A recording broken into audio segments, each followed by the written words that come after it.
Okay, we're recording now. I just looked over the basic limit laws, and so now we're going to move on to squeeze theorem.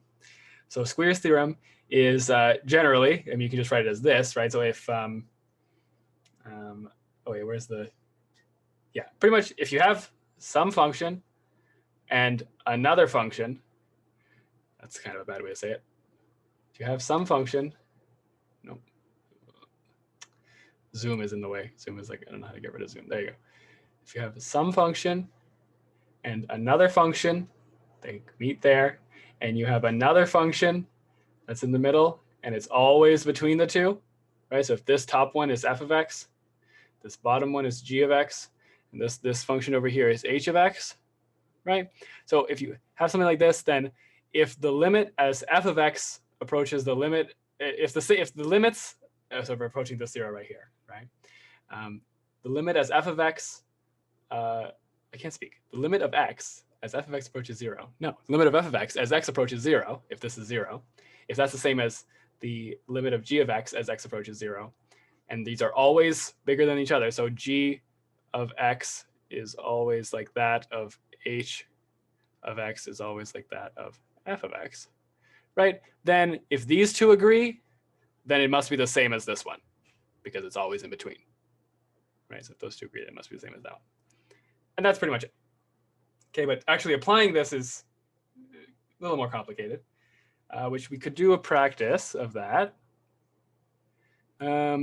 Wait, can you go back to those limit laws you wrote? Yeah, I didn't write them very cleanly. So if you have a particular one. For the second one, is it cosine x minus 1, or is it 1 minus cosine x, or is it the same thing? It's 1 minus cosine x. Cosine x minus 1 would be slightly different, and unless I copied it wrong, but I'm pretty sure that's what I have in my notes here. Unless really? you're Yeah, because Saeed wrote cosine x minus 1. So. Oh really? Okay, let's see. I can't find it now. Where is it? I have it written as 1 minus cosine x over x. Let's maybe Google it and let's see. Maybe I have, yeah. Let's see which one we have. So, or it'll be in this. Actually, it'll be in this textbook. So let me look at the textbook. Well, it'll be the last part of this probably. Intermediate value.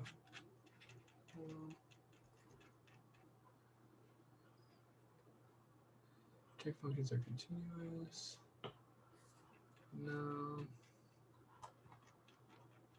Let's see. Oh no, I'm in the wrong section. Oops. Okay, this will show it now. Yeah, because Saeed also did the proof, and he explained it to us. So. Okay, good. Then you're probably right. I just want to find it in the textbook. Before squeeze. I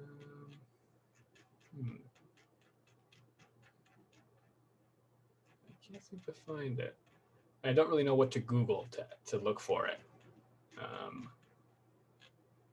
Yeah, I don't know. What do you think I should Google to look for? Let's see. Just put it into Desmos. That's a good way to do it. So let's see. Desmos. I know you can't see. I guess I can share the different part of the screen. New share screen, or this, I guess. Share. Okay, can you see Desmos now? Yep. Okay, so 1 minus cos over, nope. So I'll start with mine. 1 minus cos x over x. So the limit as x goes to 0 is 0. Yes. And then let's see this one. So it's cos x minus 1. I guess this would be the same thing because minus 0 is the same thing. Yes, so it would be the same thing. So they're both correct, I guess, because for both of them, the limits are the same. Okay, so good thing to note. Let me share my OneNote again. Okay, so this can alternatively be, because that's the same thing as just multiplying this by -1, right? Multiplying the top by -1. And so you would also multiply this by -1, but -0 is just 0. Yeah. So it is the same thing. Okay, so alternatively, it's cos x minus 1 over x also equals 0. So the same limit also equals 0 there. Okay. Okay, so squeeze theorem, and that's actually everything from 2.3. Okay, so does anybody have any problems from 2.3 or a limit problem you want to do?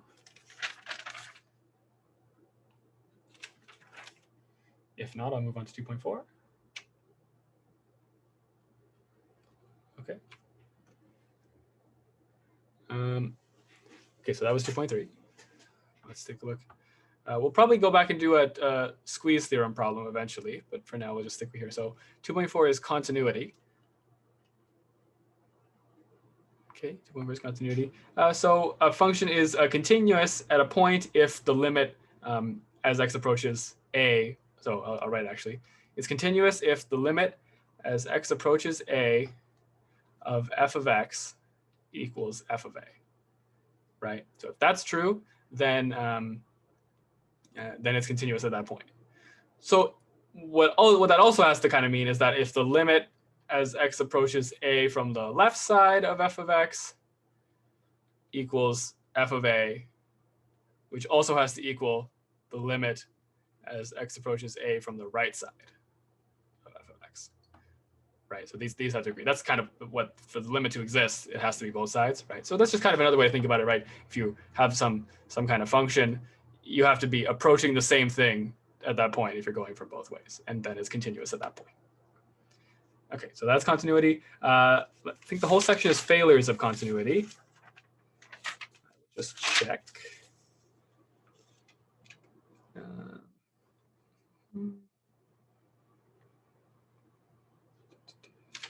Okay, yes, and then after this is just onto derivatives. So failures of continuity, let's go over the types. So the first type is just a removable discontinuity. So if you just have a line and you have one point that's not there, it's removable. Removable, did I spell removable right? I'm not sure, I'll just go for it. There's a different kind of removable discontinuity is if you have a similar line, right? So the same dot, but it is defined somewhere else, that's still a removable discontinuity. Okay, so those two are removable. Then we have our two jump discontinuities. So if you have a function like this, defined there, not defined here, and goes like that, that's a jump discontinuity. Similar thing happens if, I mean, pretty much the exact same thing happens is if it's not defined there, it's not defined there, but it is defined like there, or wherever, there, wherever, somewhere else along that line. This is still a jump discontinuity. So jump, I'll just say jump, there you go. Okay, then we have two kinds of one-sided discontinuities, right? So if you have, let's say x squared, it's going to look like that. It's defined all the way up to here. It's continuous, so it's like left continuous, but it's not right continuous, right? You can't go that way, right? And similar idea is if you have some other graph that ends here, is defined there. So this is going to be a right continuous one. Yeah. Still, so this is a one-sided discontinuity. Oh, I won't write discontinuity because I didn't write it, but it's one-sided discontinuity. Okay, and the last kind of discontinuity is an infinite discontinuity or infinite jump. Well, I guess infinite really. So pretty much just an asymptote, right? So there's a discontinuity here, right, at x equals a. There's an infinite jump discontinuity, which kind of looks like that, which is like 1 over x, right? So there's it kind of also, it's infinite, but also jumps to the other side. And let's see, there's a infinite jump discontinuity, which is what I just said, but there's a different kind. So if you go like this, and it doesn't have to be an asymptote on the other side, it can just be defined at the asymptote, right? So a, and then it just continues like that. So these are all infinite. Okay, and then the last one is kind of a removable discontinuity. So I'll go back up here. It's similar to, I think it's cos x squared, or maybe I'm just remembering it wrong, but it's pretty much if you have like a function that goes like this and then gets super high frequency there and then goes back out. Right in the middle here, there's like an infinite frequency, right? It's infinitely pinging up and down. So that's a removable discontinuity. It shouldn't be a dot, it should be a circle. That's a removable discontinuity as well. Okay, there are some more rigorous definitions of these things, but I think you'll get it if it's the general thing. And then let's see, f of x is defined at say that is left continuous. Yeah, so just left continuous, right continuous.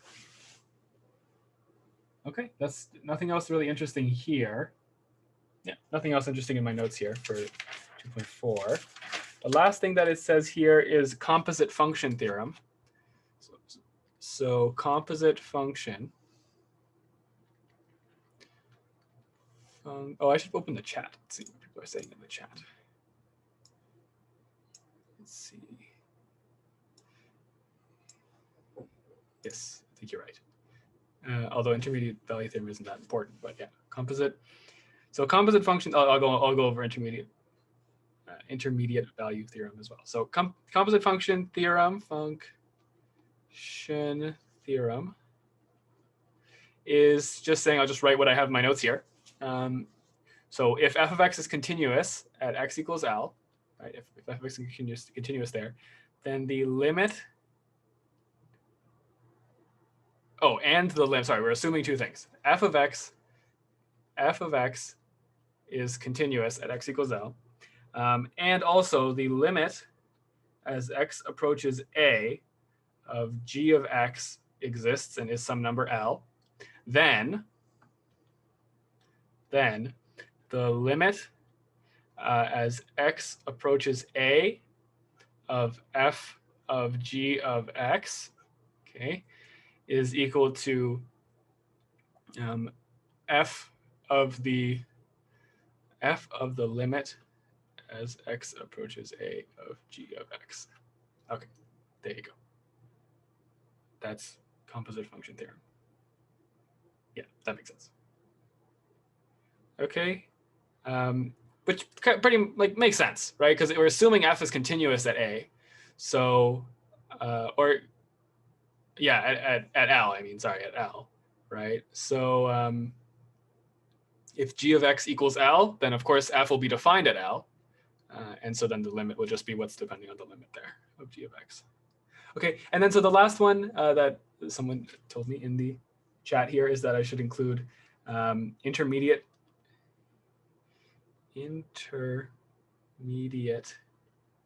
value theorem. And this is pretty much, this is pretty simple. So it's pretty much just saying, if I have a function, one of the points is here, one of the points is here. Let's give that XY grid, okay? Then if I choose any, and it's a continuous function. If I choose any point in this range, let's just say here, then there's going to be an X value that maps me there, right? That maps me there. So let's just say that the graph looks like something like this there, right? So if I choose any Y value, there's going to be an X value that, the function evaluated at that X value will get me there, right? So that's intermediate value theorem. Stated more formally, I think I have it right here somewhere.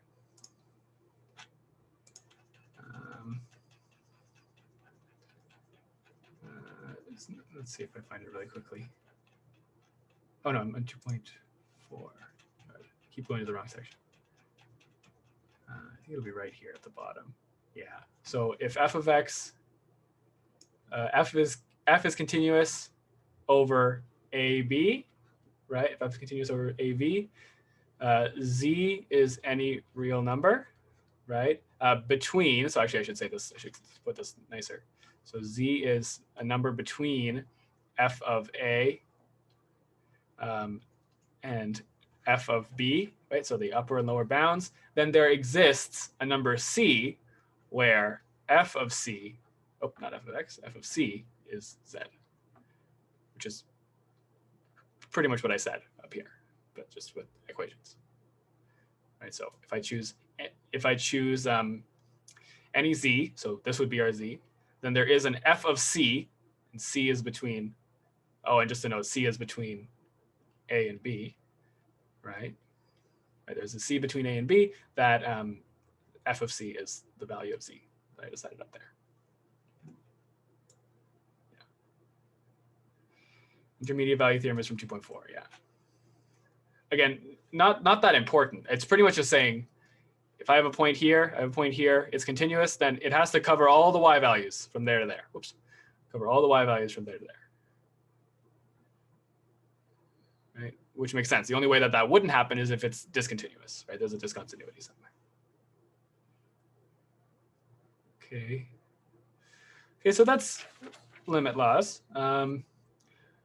Okay, next we have 3.1, but just before I do that, I will be back in 30 seconds. Okay, one second, guys.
Okay, I'm back. So let's move on to 3.1. So 3.1 is the definition of a derivative. So I mean, I think I could just skip right to, I think I could just skip right to the limit definition. So the definition of the derivative of f of x at x equals a, is, so derivative, okay, of f of x at equals a is the limit as h approaches 0 of the quotient f of a plus h minus f of a all over h, right? So I don't know if anybody's seen the diagram before. I mean, probably, but if we have some, let's just draw it quickly. So if we have some function that looks like this, right? The slope of the tangent here, right? So if we look at the slope of the tangent between 2 points, right? It's pretty much rise over run, right? But as that, and so the h is kind of like this right here. That's h, right? This is f of a. So if we're looking for the limit as the derivative at x equals a, this is the limit. This is the derivative of a plus h, right? So as that gets smaller and smaller and smaller, right? So as the limit goes to 0, as these 2 points pinch together, then we'll just have exactly the slope of the tangent right at that point, right there on the curve. Right? Okay, so that's that. Unless anyone has any questions. Yeah, could you do like an actual question for this? For the derivative at a point. Yeah. Sure. So how about we do? I'll just make up one. So let's just do. Let's say I'm looking for the derivative at x equals 3 of let's say x squared plus 5. I don't know. That's our function. F of x equals x squared plus 5. Okay. So I'll use this. So the derivative is equal to the derivative of that point, sorry, is equal to the limit as x approaches h of f of 3 plus h minus f of 3 all over h. Okay, so let's start solving the limit. So the limit as x approaches h of, so f of 3 plus h is going to be 3 plus h squared plus 5 minus f of 3. So I put that in brackets like that. So 3 squared plus 5 all over h. Okay, and then so we can expand this first thing, right? So it's a squared, so 9, plus 2, 3h, so it's 6h. Plus h squared, okay, plus 5 minus, and so then 3 squared plus 5 is, well, I'll just save it like this. So it's going to be, so 3 squared is 9 minus 5 all over h. Cancels, cancels, cancels, cancels. Sorry, still the limit as x approaches h, no, wow, I did this wrong. This is not the same, this is not the correct limit. As h approaches 0, as h approaches 0. I read it as something else earlier, okay. So now we can go to the next line. So this is going to be h squared plus 6h over h, still the limit as h goes to 0. And now we can just factor out an h. So it's h times h plus 6 over h. Yeah, that looks right. Still the limit, which I always forget to write for some reason. There you go. Cancel the h's. And so now we can just apply the limit. So it'll be 0 plus 6, which is 6. So if we looked at the curve, x squared plus 5, should look something like this. At, what did I say? At x equals 3, so let's say right there, it'll have a slope of about 6. Of course, my drawing is not perfect, but the tangent at that point will have a slope of about 6.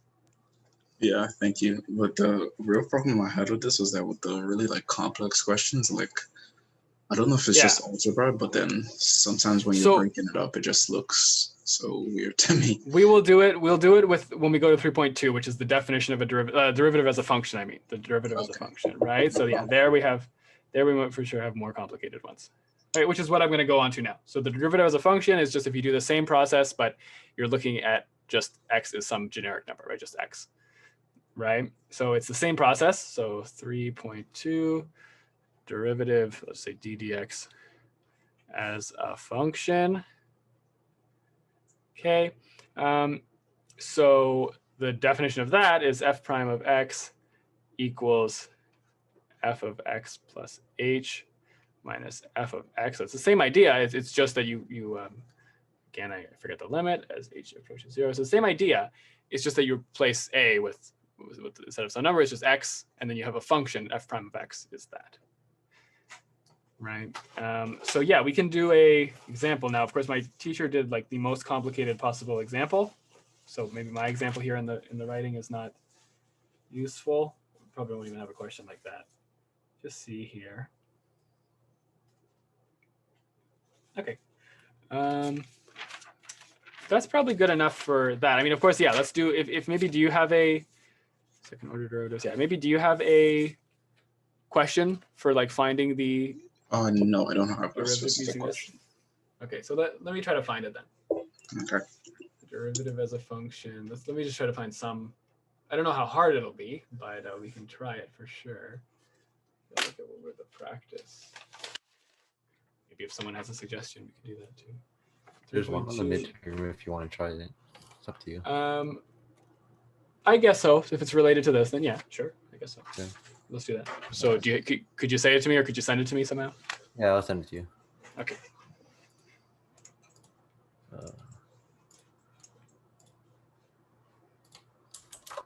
Would you ever ask us to specifically use this x plus h, or can we just derivate stuff normally? Well, in actual practice, you can just do it normally. Like if you're ever an engineer, when you're an engineer, you can just do it like that. But yeah, for the math class, yes, they might ask you to use first principles. So this is the first principles definition of a derivative. Okay, so from midterm. Okay, so let's do this one. So the question is, consider the function f of x equals x plus 1 square root of that plus sine. This will be confusing. Let's see. Using the definition of the derivative, find f prime of 0. Okay, so saying it's f prime of 0 does make it simpler. We don't have to find f prime of x, right? Using first principles, which will be hard. But so f prime of 0, using first principles, is the limit as h approaches 0 of f of 0 plus h minus f of 0 over h. Okay, so what this is actually equal to is the limit as h approaches 0 of, so I could actually, you know what, I'll simplify this to, this is just f of h minus f of 0 over h, right? Because 0 plus h is just h. Okay, so now I'll treat that like that. So it's the limit as h approaches 0 of, so h plus 1 in a square root plus sine of h over 3, okay, minus, so f of 0, so I'm just going to write it like this, so it's going to be root 1 plus sine 0, because 0 divided by 3 is 0. Okay, so, and all this over h, of course. So how do we deal with this? I will simplify it a little bit more. So h plus 1 doesn't simplify, h plus 1, right? Plus sine h over 3, so yeah, and then just minus 1. Okay, all this over h. Sine of 0 is 0, so that doesn't do anything. Okay, and this is in a square root. The root 1 I got from the function is x plus 1, so f of 0, well, it's plus this, but f of 0 would be 0 plus 1, so it's root 1.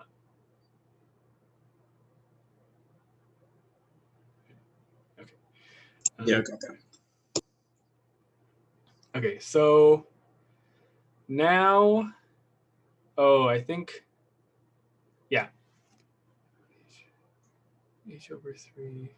Okay, I think I remember, I'm not sure, but let's take a look. So I think I can separate this out. So this is the limit as L approaches 0. I think there's a solution for this too, right? So if we need that, we can go to that. But I think I can separate this out into the different minus 1 over h. Okay, well, that one I probably can't deal with. So yes, I see how I'm going to do this. Okay, erase this. So I'm going to first of all switch the position of these two. So it'll be root h plus 1 minus 1 plus sine h over 3 over h. Yeah, okay, I think that's good. And now I can separate this out into the limit as h, I wrote an L. H goes to 0 of h plus 1 minus 1 over h plus sine h over 3 over h. And now, so remember our limit rules, limit laws. The limit of a sum is the sum of the limits. So you just do limit as h goes to 0 of h plus 1 minus 1 over h plus the limit as h goes to 0 of sine h over 3 over h. Okay. Yep, okay. Then, let me just think for a second. How do I do this? Okay, well, let's deal with this first one first. Okay, so I'm gonna take this out for a second. We're not looking at that. We're just looking at this. Okay, that's what we're looking at next, and we'll figure out that limit. So to find out that, I'll just rewrite it. The limit as h goes to 0 of h plus 1 minus 1 over h. So I'm going to multiply by the conjugate, right? And this should give us something. So this is equal to the limit h goes to 0 of, so the top will be h plus 1, right? H plus root h plus 1 times root h plus 1 is h plus 1. Then minus root h plus 1 plus root h plus 1 plus 1. No, minus 1. Isn't it h plus 1 minus 1? That? Where? Because it becomes the difference of two squares, right? Yeah, so it's this yeah, so it's this squared. Yeah, oh, you're right. In 1 second. In 1 second it'll simplify. Yeah. So this would be over here. Hold on, I'm just thinking, is this supposed to be a negative 1 at the end here, or is it supposed to be a positive 1? Negative. Negative, yeah, that seems right. Okay. So the bottom we have h plus 1 plus 1, right? And so luckily we have this cancels. So all we have is h over h times root h plus 1 plus 1. Still the limit as h goes to 0. Well, now we can just cancel the h's and apply the limit. Okay, so it's just going to be 1 over, so I'll write it out for you. It'll be 0 plus 1 plus 1. So that's 1 over 2. Root 1 is 1 plus 1 is 2, 1/2. Okay, so that's that limit. Now we have to deal with this other limit. Okay, so the other limit, so we get it's going to be 1/2 plus something. So the other stuff, I'll choose a different color. So this is here. So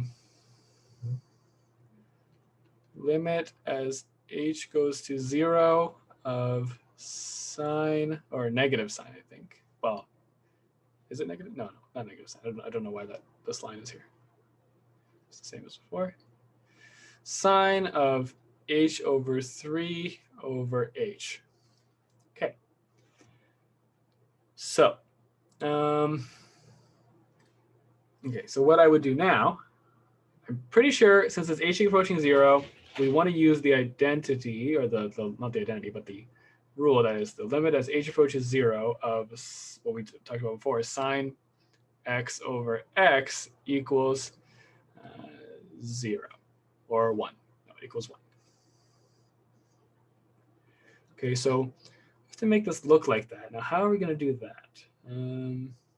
Well, we'd have to get a over 3 over here, but we can't just write an over 3, of course. So how do we make it over 3? Well, we can divide the top and bottom by 3, sure.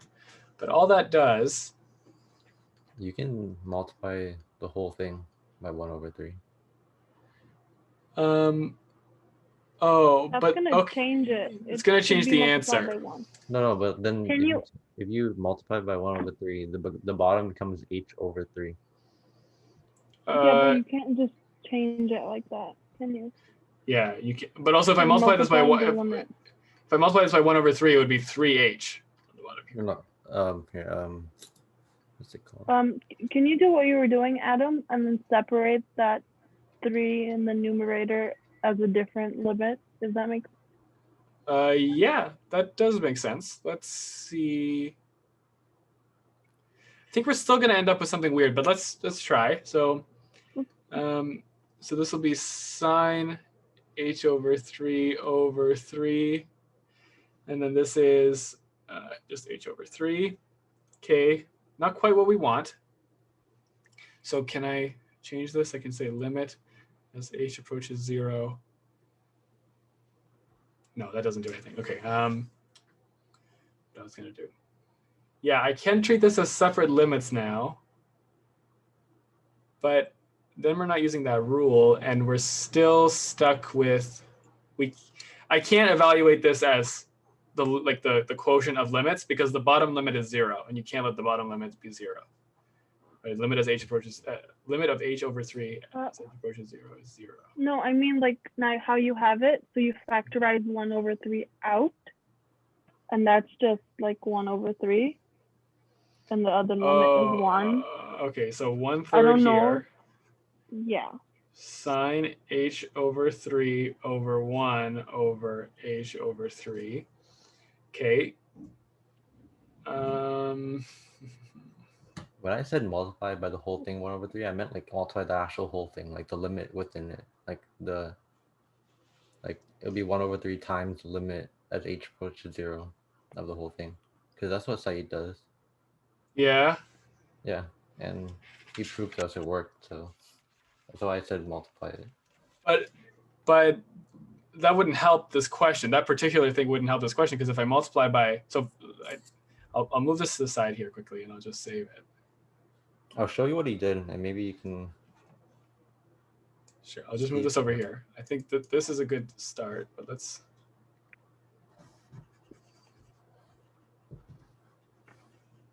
Yeah, I think it would change the answer, but we'll see. No, it doesn't. what It I doesn't mean is change what- the answer, because you're multiplying both the top and bottom by 1 over 3. That's what you're supposed to do. You're supposed to multiply the top by 1 over 3 and then the bottom by 1 over 3. Yeah, So which is what that's what got us here. Right? That's what, yeah, you got. And then you bring the constant 1 over 3 out. Yeah. is what Oh, I'm saying. okay. Yeah, and then that you makes call, sense. And then you can call h over 3 theta. So then you get sine Yeah. theta. Yeah, over that I theta. understand. Okay, so this is, okay, so then I'll just start from here. So yeah, so this is a third times the limit of sine h over 3 over 1 over h over 3. Yes, because that just over 1. This seems, if I treat that like a unit, and oh, sorry, I'm going all over the place, but 1/3 times the limit of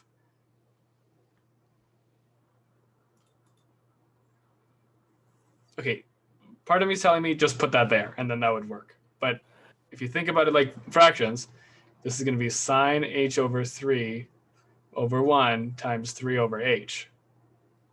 Don't think of it like that. Think of it like Okay. how Amanda said, that just make h over 3 your theta. And then Well, that would work if I could somehow put h over 3 in here, but why is that not working? I don't know.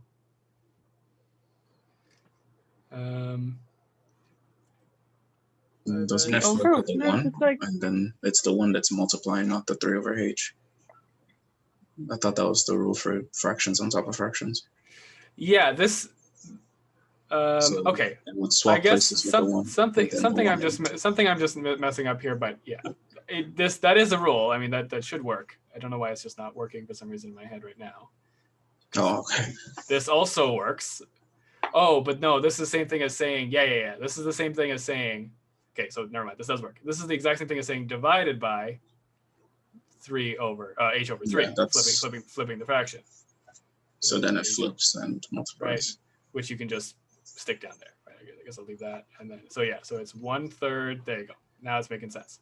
Limit of sine h over 3 over h over 3 equals 1/3 times 1 is 1/3.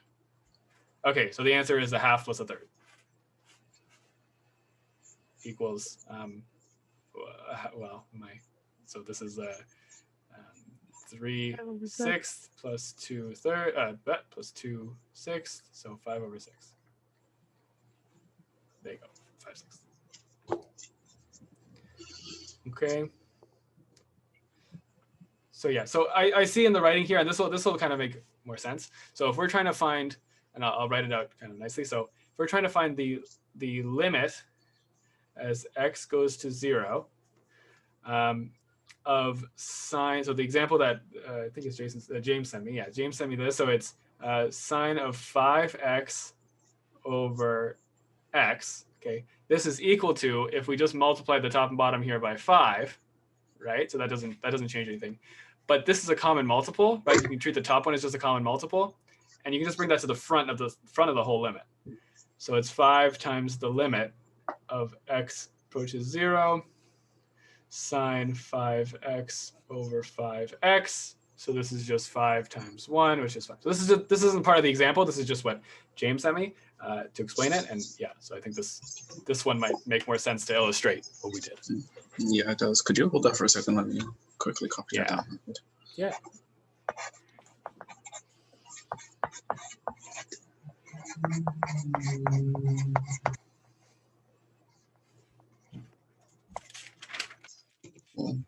Okay.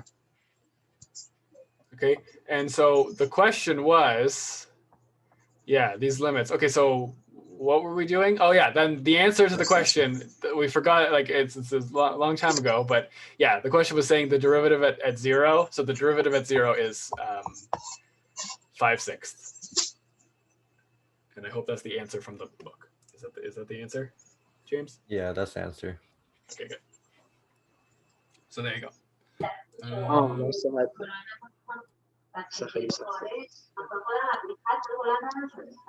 Yeah, someone sent me. Well, someone has their mic on. Maybe needs to turn off the mic. Okay. Mohammed has a question. Yeah, Mohammed, you can ask. Either ask out loud or in the chat or however you want. So someone also, I'm pretty sure, sent me. So the coefficient in front of the x doesn't matter. Well, yeah, we can we can just call. So think of it more like this.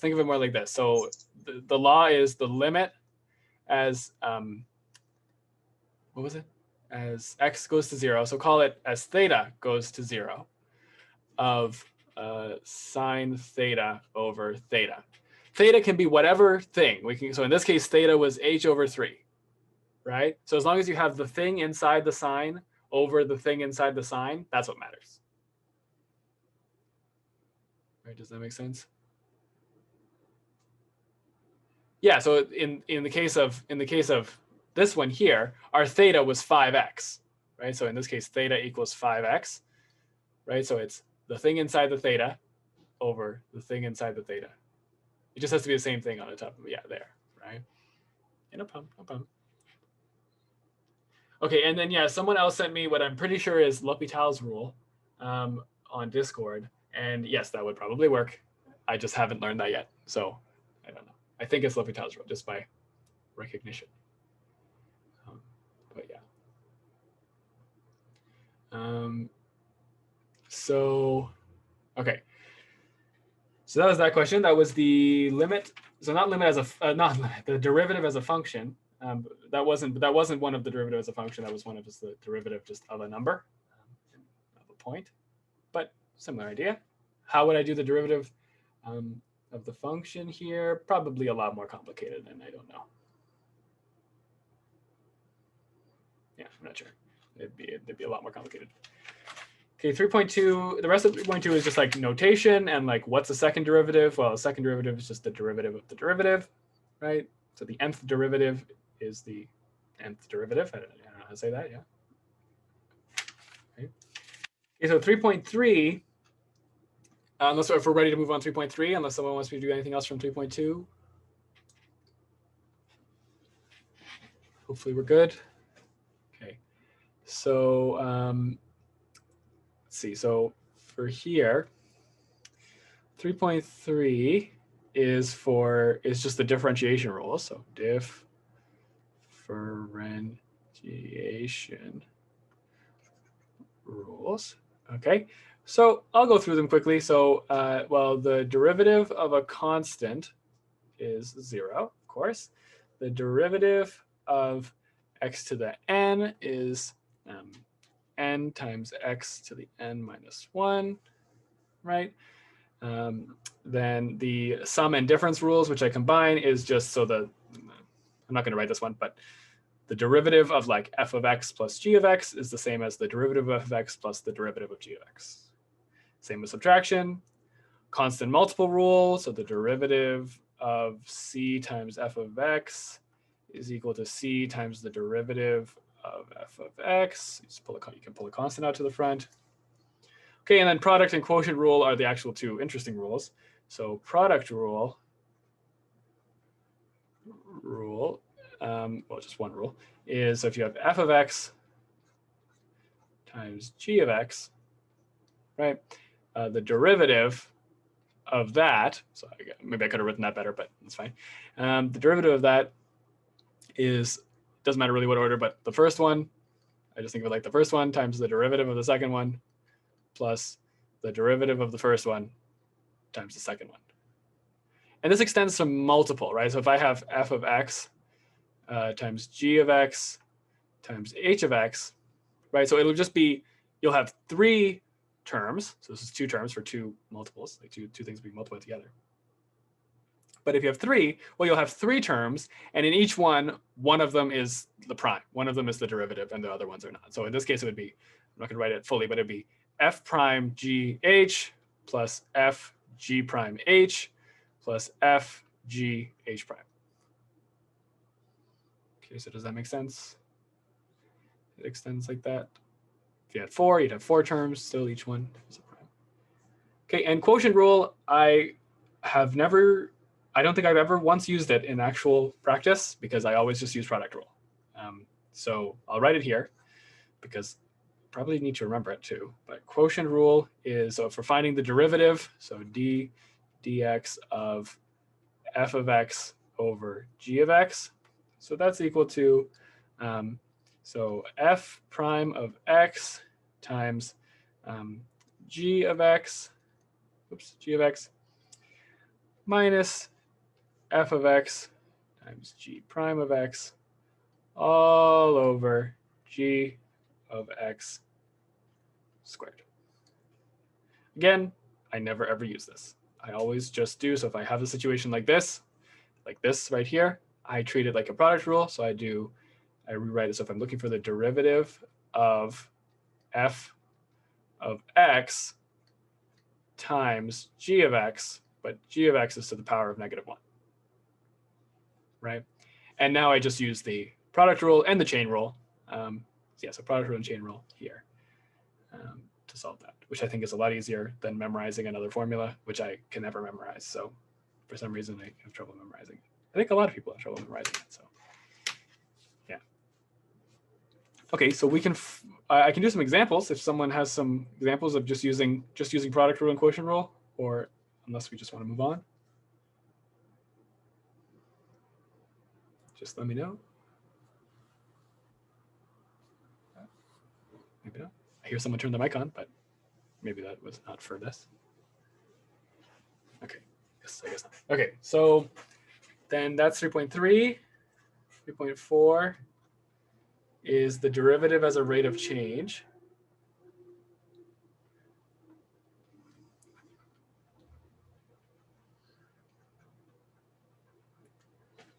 Could I explain the last derivative?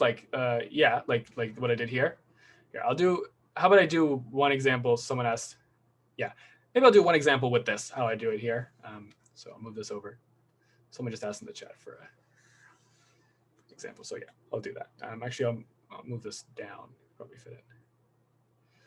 Okay, so let's say I'm trying to find the derivative of,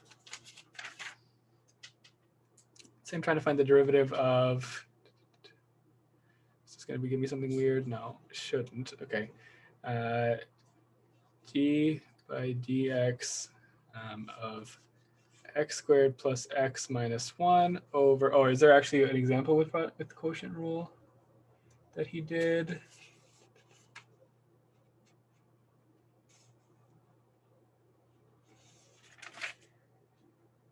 No, didn't do example with quotient rule. Okay, so I just started looking through my teacher's notes here. So 2x minus 1. Okay, let's find it. Say I'm finding the derivative of this. Well, so I would immediately rewrite this as d by dx of, so this is x squared plus x minus 1, 2x minus 1 to the power of minus 1.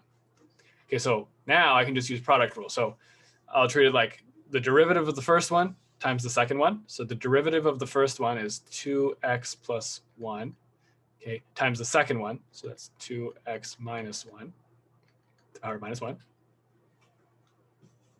plus the first one, x squared plus x minus 1 times the derivative of the second one. Okay, so I'll write it like this for now. So d by dx of 2x minus 1 minus 1. Okay, so let's look at what's the derivative of this.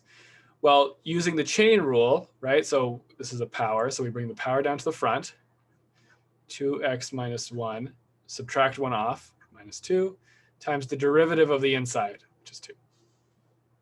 Okay, so combine that all in here. This is going to be, so this is going to be 2x plus 1 over 2x minus 1 plus, this is going to be x squared plus x minus 1 over this derivative here, right? So this is going to be, I can rewrite this as -2 over, well, actually, no, I'll write this as, yeah, actually, no, I will write this as -2 over 2x minus 1 squared. So if I'm multiplying by that, it's going to be a -2 in the front, 2x minus 1 squared. And that's probably enough as a derivative. We can, of course, finish this up, right? So if you wanted to make these have the same denominator, you would just multiply both of these by 2x minus 1, top and bottom, by 2x minus 1, right? So this will turn into a plus b times a minus b is a squared minus b squared, right? So so this is going to be 4x squared minus 1 over, oh no, 2x squared minus 1 minus 2 x squared plus x minus 1, 2x minus 1 squared. Okay, so there's the worked example. If any of that didn't make sense, tell me, and I will explain some part of it, or do it again, or anything that you. Yeah. So does that make sense? Okay, good. Yeah, so I find that a lot simpler than quotient rule. Might not be, but I just find it a lot simpler than quotient rule.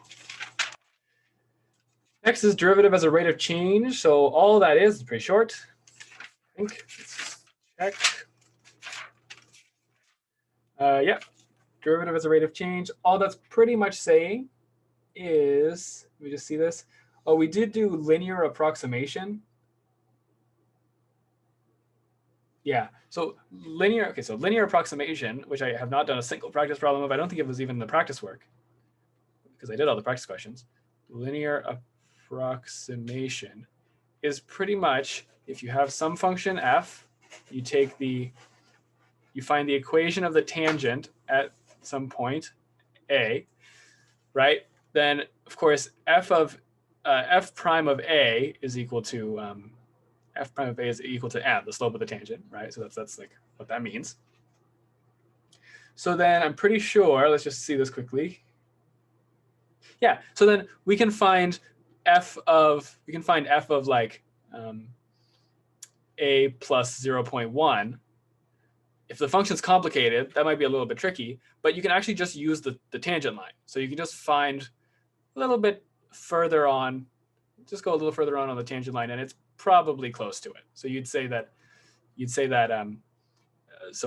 how would I write this actually? Is approximately equal to the tangent line at a plus 0.1. Right? Does that make sense? So it's just like, I never used it, never had a practice problem with it, but it is in the section. The teacher did teach it. So, okay, any questions about linear approximation? Wait, your prof taught this? Yes. Really? Oh, we didn't do this at all. Yeah. So then I have a feeling it's not on the test because we didn't have any practice problems in the textbook for it. Like it didn't ask us. So. Yeah. Yeah. So I don't know. Okay, and the only other important part of derivative as a rate of change is just to say that if s of t, oh, that's not an s. If s of t is the position function, then s prime, that's again, I keep writing f instead of s. And s prime of t is the velocity function, and oh my God, wow. S double prime of t equals the velocity prime of t, which is the acceleration of t, the acceleration function.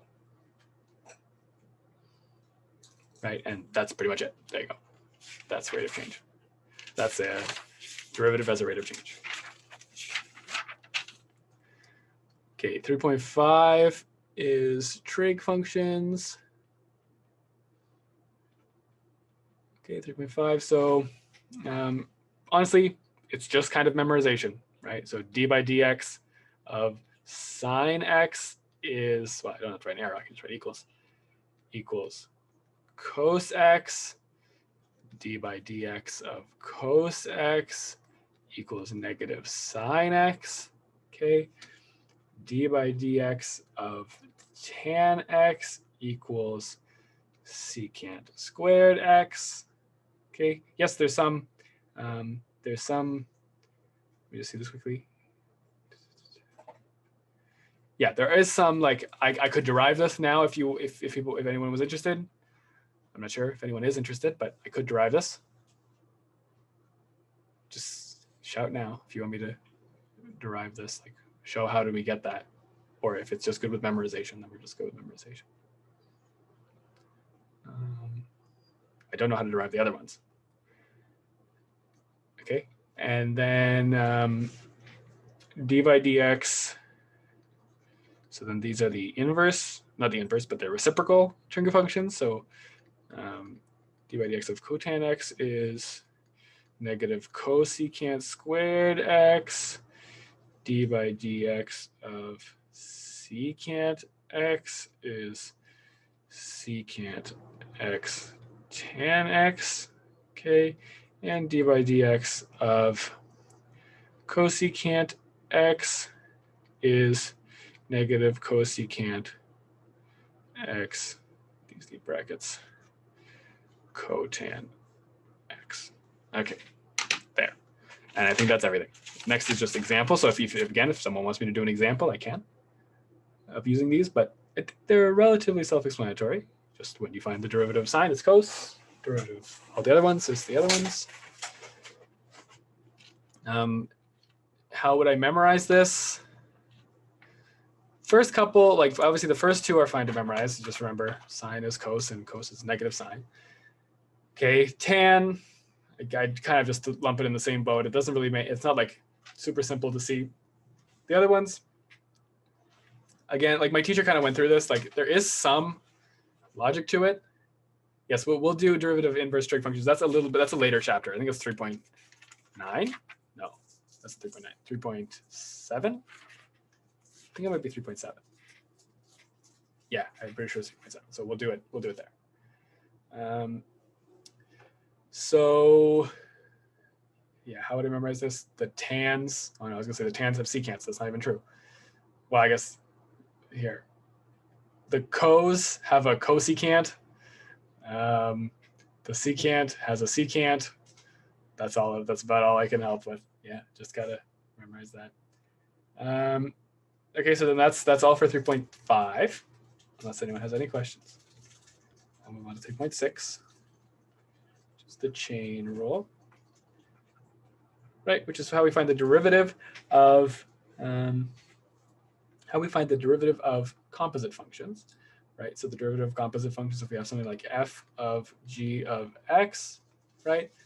The derivative of that, very bad way to write that, but d by dx of that is going to be the derivative of the function times the inner function. I mean, derivative of the function of the inner function times the derivative of the inner function. Okay, so this rule stretches far and wide. There's a lot of applications for this. Dy by dx. So if you want, let me try to explain it with the dy by dx. So right, we're looking for dy by dx. So if y equals f of u and u equals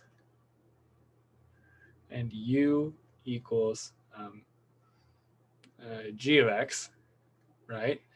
So this is just a very weird, very long way of saying f of g of x, right? But it's just y equals f of u, where u is g of x, right? So if you want to find the derivative dy by dx, well, you're going to have to do the derivative of f with respect to u, derivative of y, derivative of y, with respect to u, so dy by du.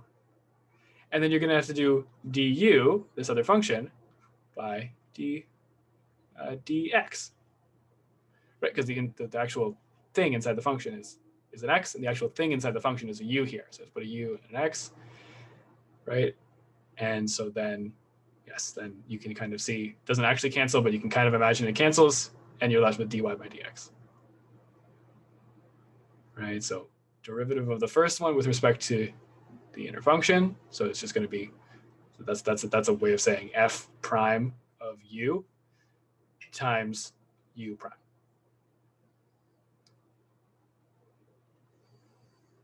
Okay. Hopefully that made some sense. I don't know. It's just a different way of looking at the chain rule with dy's. It makes sense with this cancellation, I guess. So, okay. Anybody got any practice problems for the chain rule?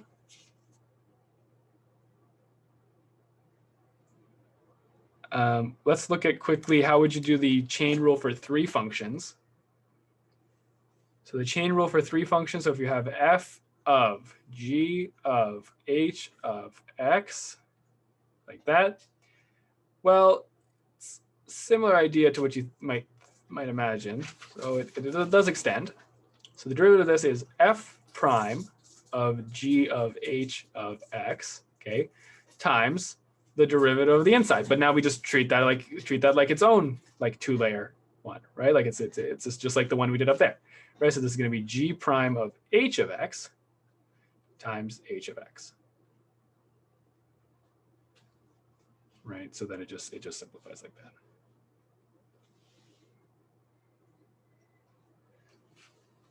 Okay, does that make sense? Yes. Yes, good. I'm happy to hear. I can do an example or I can move on. I think we can just move on because like the later chapters like implement all of these different types of Yes, rules they do. anyways. Yeah. They do. Okay, let me find. I'm just going to find the exact. Oh, no, it's on the Discord. I'm just going to find the exact list of everything that's going to be on the test. Oh, I see. Okay, thanks, James, for sending me that. I'll try that limit in a bit. Okay, looks very difficult. I don't know how. I can't tell how I'm going to do it already. So we'll see. Yeah. Let's see. Oh, someone pinged me in the chat. Oh, okay. Yes. When I get to 5.1, try this. I will try. Sure. I don't know if Abdul is here, but Abdul sent something in the chat. So I just want to look at exactly what's going to be on the test. Okay. So we covered chapter 2, covered chapter. We didn't finish chapter 3. How about let's finish chapter 3 before we move on to? Because sorry, for my course, probably for every course, we stopped now and went to 5.1. But I think let's just keep going with chapter 3 for now. And then we can go into chapter 5. Let's just do it actually in actual order. Let me just we hear a lot of ruffling of paper. Hey, can you scroll up for a second? Yeah. Here? Yeah. Somehow All right, thanks. No problem. There, 3.7, derivatives of inverse functions. Okay. So 3.7.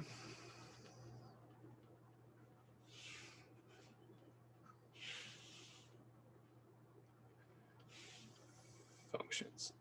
So the main rule to understand here, right, is that if y equals f inverse of x, then dy by dx is equal to 1 over f prime of f inverse of x. Right, so if we can do that, then we can solve a lot more of them, right? So let's do an example here. I think I found this one kind of interesting. So if I do, well, not that interesting, but like it was a good example. So let's do an example. Find d dy or d dy. What we're talking about? D dx. Doing some other kind of calculus. Cos inverse of x. Yeah. Okay. So well, to do this, we're going to follow our rule here. This is going to be equal to 1 over. So if f inverse is cos, then if f inverse is cos inverse, then f would be cos. So the derivative of cos is negative sine of cos inverse of x, right? So this is the derivative. We can simplify this a little bit though, right? So we use the things that we did at the beginning of the thing, the beginning of the course that kind of didn't make that much sense, but kind of does. So, okay, so theta equals cos inverse of x, right? So cos theta equals x over 1, which is just x, right? So did that. Well, what this tells us is that if cos theta, so if I draw a triangle, and this is theta, right? So ka, right? So it's adjacent over hypotenuse, so it's x1. Well, we're looking for sine theta, right? So sine is opposite over hypotenuse, right? So well, what would the opposite be? The opposite, if we just do a squared plus b squared equals c squared, right? That would just be, if we just have b squared would be c squared minus a squared, right? So b is root c squared minus a squared. Okay, well, so then this one's going to be root 1 minus x squared. Okay, so then sine is going to be opposite of hypotenuse, root 1 minus x squared over 1, right? So then that's just root 1 minus x squared. So then this is going to be 1 over negative root 1 minus x squared. And that's your actual derivative. Not that the other one wasn't an actual derivative, it would give you the same answer. I mean, it's a function, but in more simpler terms. So did that make sense? That was kind of you used an idea from the start of the course.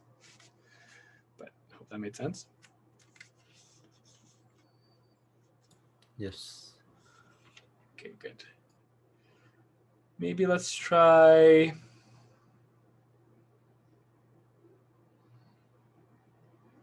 cos inverse.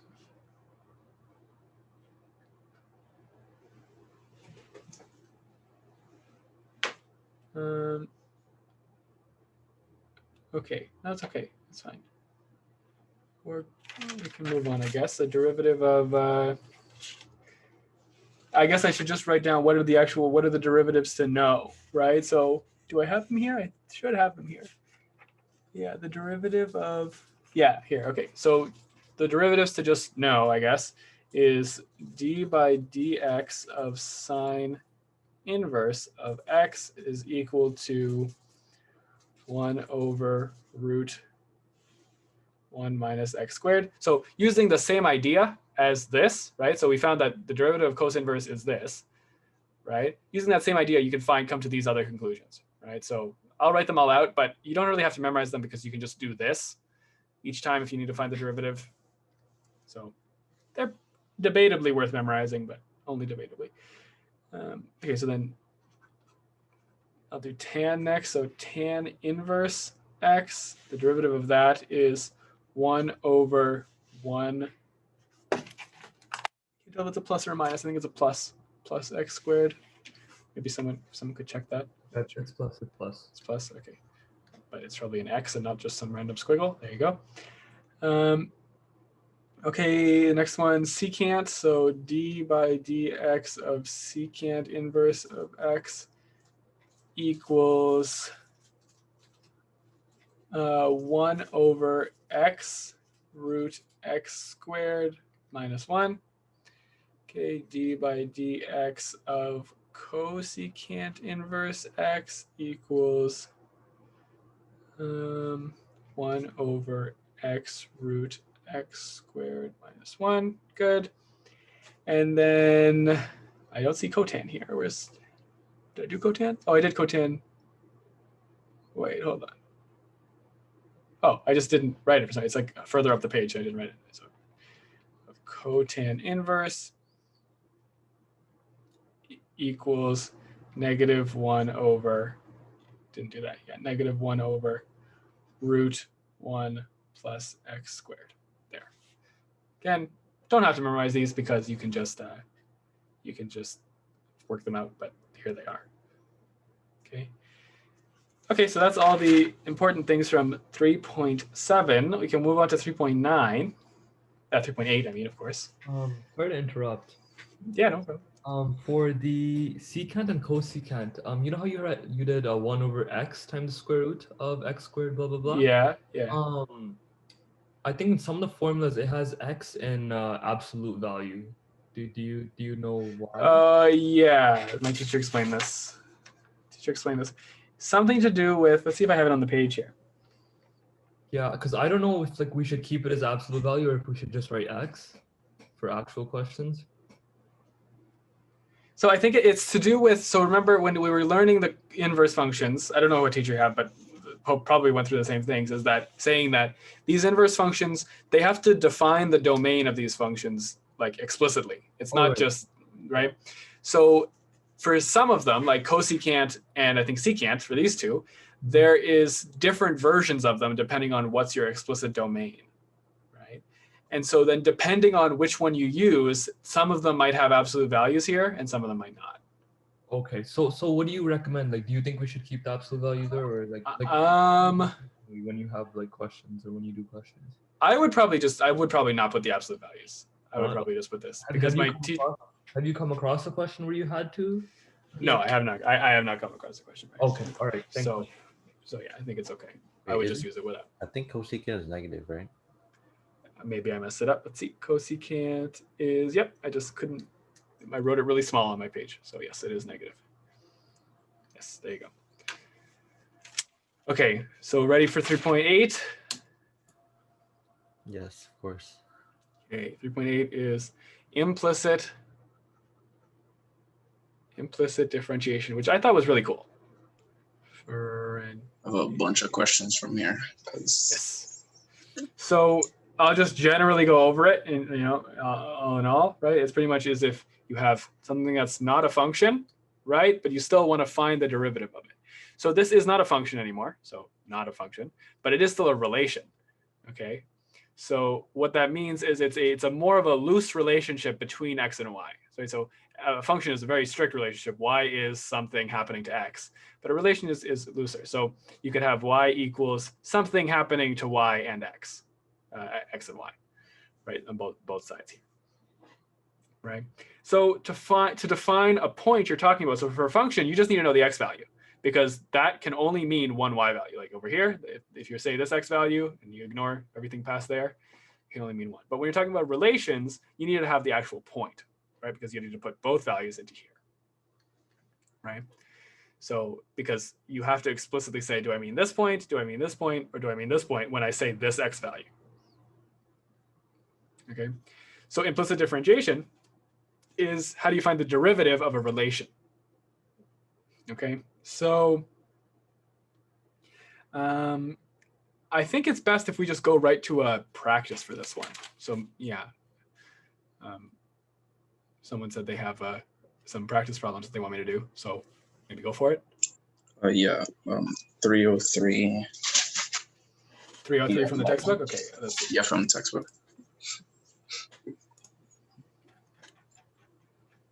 303, okay. So let's start with that. It probably just says find the derivative. That's all it's saying. Yeah. Okay. So I'm pretty sure I made it through all this. I think so. So let's take a look. So we're trying to find 303 from the textbook. It's asking find d. What is the actual wording of it? Find dy by dx. Oh yeah, find dy. That makes sense. Find dy by dx, which is y prime, right? We're looking for y prime of, so 3x cubed plus 9xy squared equals 5x cubed. I hope I copied that right. Okay, so for this, well, we just find the derivative of each term individually, right? So, okay, well, what's the derivative of the first term? Derivative of the first term is 9x squared. Okay, right, so it's the power rule. Okay, derivative of this, well, it's going to be plus 9 times, okay, so it's a constant multiplied out there. The derivative of the first one times the second one. Is that a 5 next to x cubed? Yes, that's a 5 next to x cubed, yeah. Derivative of the first one, 1 times the second one, so it's just y squared, plus the first one times the derivative of the second one. Okay, so the derivative of the second one is 2y prime. Now, if that didn't make sense, I will explain. So, for sure. And let me just get the derivative of this last one here. So this derivative of this last one is just going to be 15x squared. Okay, does anybody have any confusion about what I did right here? Yeah, I was trying to. That's my okay. Yes, that's what I assumed. That's what I assumed. Okay, so let's just focus right on that. So the derivative of 2xy squared. What we do is we treat y like a function of x. Okay, what we do is we treat y like a function of x. Okay, so okay, well, we can forget about the 9.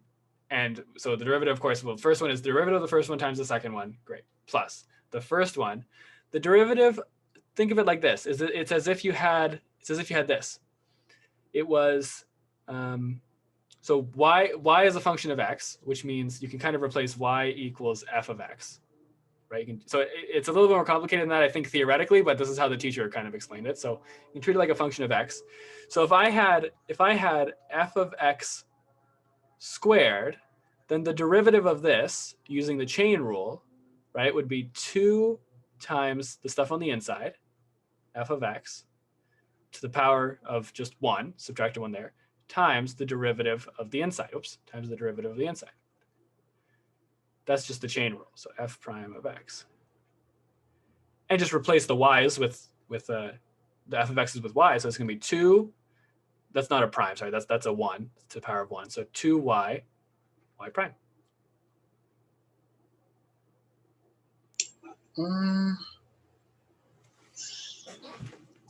I think I see it. Okay, so d by dx, right? So if you were to, just like the chain rule, right? So this is saying the outside function is x squared, right? So it's something squared.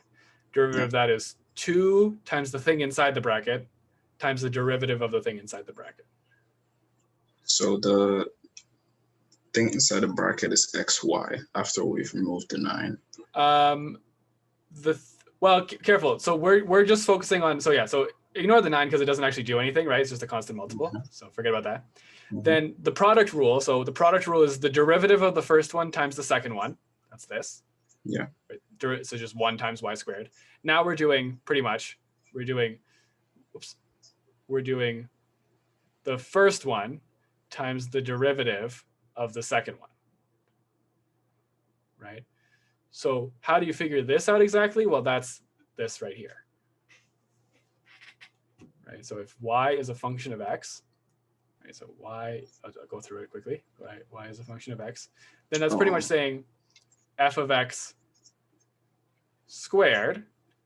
So the derivative of this is, bring the power down, leave the stuff inside the function the same, lower the exponent by 1, so it's 1, and multiply it by the derivative of the inside. Okay, now I see. And if you turn the f of x's back into y's, it'll be 2y prime. Thank you. Make sense? I hope that makes sense. Yeah, that makes sense. Right. Okay, so now we just have this left, right? So we just have this. So I will quickly just copy. Whoop, something happened. Come on. I will quickly just copy this, move it down. No, didn't like that. Come on. No, doesn't want to do it. Oh, pasting. Okay, something slowed it down there for some reason. I don't know what. That's fine. So, okay. And now I'm just going to continue simplifying. So if I have 9x squared plus 9y squared plus 18xy y prime equals 15x squared. Okay, well, I need to just now get y prime alone. Not too hard because there's only one term with y prime. So it's going to be 18xy y prime equals 15x squared minus 9x squared minus 9y squared. Y prime equals 15x. Oh, I can simplify that. So that's 6x squared minus 9y squared over 18xy. Okay, and I can also simplify this. I can divide everything by 3. So it'll be 2x squared minus 3y squared over 6xy. If you hold on for a second, let me. Yeah. Any of that didn't make sense? Just let me know, and I will.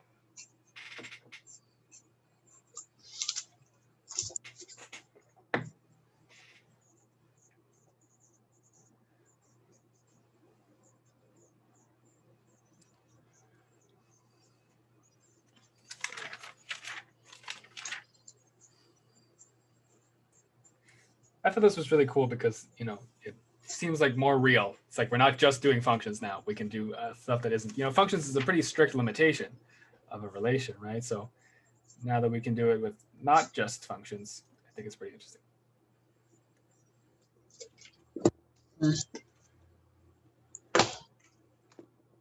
Okay, and there is a way to show it with like dy by dx's. I saw one, not TA, but like I guess it is a TA, but one of the lab people do it with d instead of y prime, but do it by dy by dx. I don't particularly like that, so I don't do it like that, but you could see it. Okay, we're just gonna see here. Yeah, so then if you're going to use this, so let's do another example quickly. This is from my actual teacher. So there's a graph called the Folium of Descartes, right? The Folium of Descartes. Probably your teacher showed this too because it's in the textbook, but oops, not what I meant to draw. I think actually I can draw a XY plane like that. Well, that's not really what I meant. No, it's not going to let me. No, I'm not right clicking. Come on. No, that's not what I want. Okay, well, that's not helping me. So if I have just an XY plane like this and like this, the Folium of Descartes looks something like that. And this goes on just like that, I guess. Right, so it's just some relation, okay? The relation is defined by y cubed plus x cubed minus 3xy equals 0. Okay, so that's the relation. So we're looking for the equation of the tangent, or I mean, I'll just do the slope of the tangent at the point 3/2, 3/2. Okay, and so you see, you can't just say an x value. You need to have an x and a y value, right? Because 3/2, 3/2 is this point right here, right? So you have to define whether you mean this or this, right? Because you can't just say x, because you can't just say the x value because it could be either one. Okay, so how do we do this? Well, the derivative of the first one is going to be 3y squared y prime plus 3x squared minus 3 derivative of the first one times the second one plus the first one times the derivative of the second one. Again, I did that fast, but someone stop me if they're confused.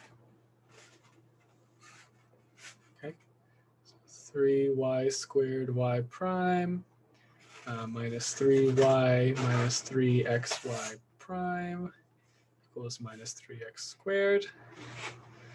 3y squared y prime minus 3xy prime equals 3, minus 3x squared plus 3y. Okay, y prime times 3y squared minus 3x equals minus 3x squared plus 3y. Okay, y prime equals minus 3x squared plus 3y over 3y squared minus 3x. Okay, there. We can divide everything by 3. So y prime equals negative x squared plus y squared minus 3x. No, 3, sorry. Y squared minus x. Okay, so to find the slope of the tangent, well, we have the derivative now. We can find the slope of the tangent pretty easy, right? So our point was 3/2, 3/2. So it's kind of weird to write it, but y prime of 3/2. I don't like writing things like this, but it kind of makes sense in this situation. But yeah, y prime of 3/2 is going to be so minus 3/2 squared plus 3/2 over 3/2 squared minus 3/2. Right? Oh, I just noticed something. This is, oh no, never mind. Well, I think it's gonna be -1, but I mean, okay, I guess I can simplify it a little bit. So this is gonna be, I'll pull the negative to the front, and this is gonna be 3/2 squared minus 3/2 over 3/2. Of course, you can just plug this into a calculator, but I'm fairly certain I will check the answer here quickly. Yes. I'm correct, is that, well, look at this. It's just, I pulled the minus sign to the front, and now it's just something over itself, so it's just -1. But that's just in this specific situation. Otherwise, you can just plug it into a calculator or try to work it out with fractions. I mean, my teacher likes to work it out with fractions, so more power to you. But yeah. Okay, so that's finding the slope. And then if you find the equation, I mean, does anyone want me to find the equation of the tangent? I can. Oh, actually, how would I find the equation of the tangent? Isn't it y minus whatever y you got from the question? Yeah, y minus 3/2 x minus 3/2 equals -1. Yeah. Exactly. And then you would just rearrange this for y. So y minus 3, I'll do it, I guess. minus 1, x minus 3/2, right?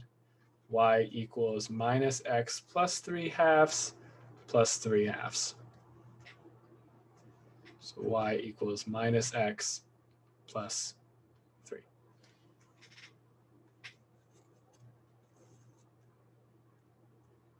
Yeah. Yeah. Okay. There you go. So that's the end of implicit differentiation. Yeah.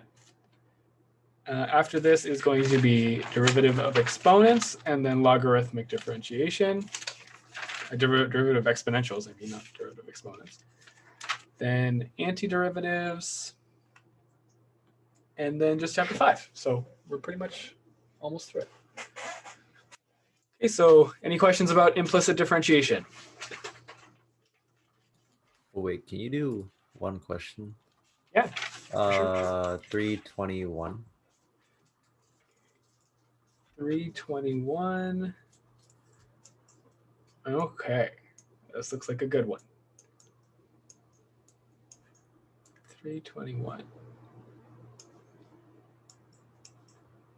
Okay, 321 asks for find the equation of the tangent line to the graph of the equation tan inverse x plus y equals x squared plus pi over 4. Am I reading the right one? Yeah, x squared plus pi over 4 at 0, 1. Okay, so well, we're gonna have to find dy by dx, right? So y prime. So we're gonna have to take the derivative of both sides here separately. So I'm just gonna write this one as d by dx of tan inverse x plus y for now, because this one I just want to do quicker. So derivative of a constant is 0. Okay, so the derivative of tan inverse is going to be, so the derivative of the outside function. So the derivative of tan inverse we went through, which I will have to go back now and find.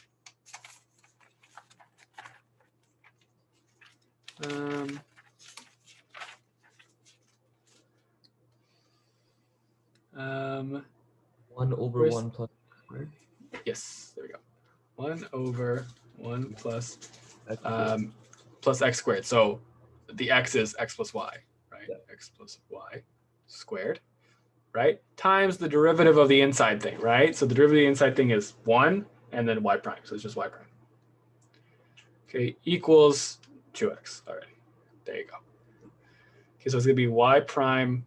I'll skip one step here. 2x times 1 plus x plus y squared.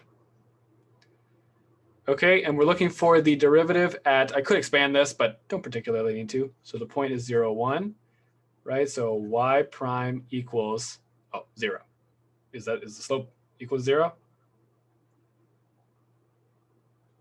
Wait, let me find the answer. Yeah, find the answer for 321. If not, I made a mistake.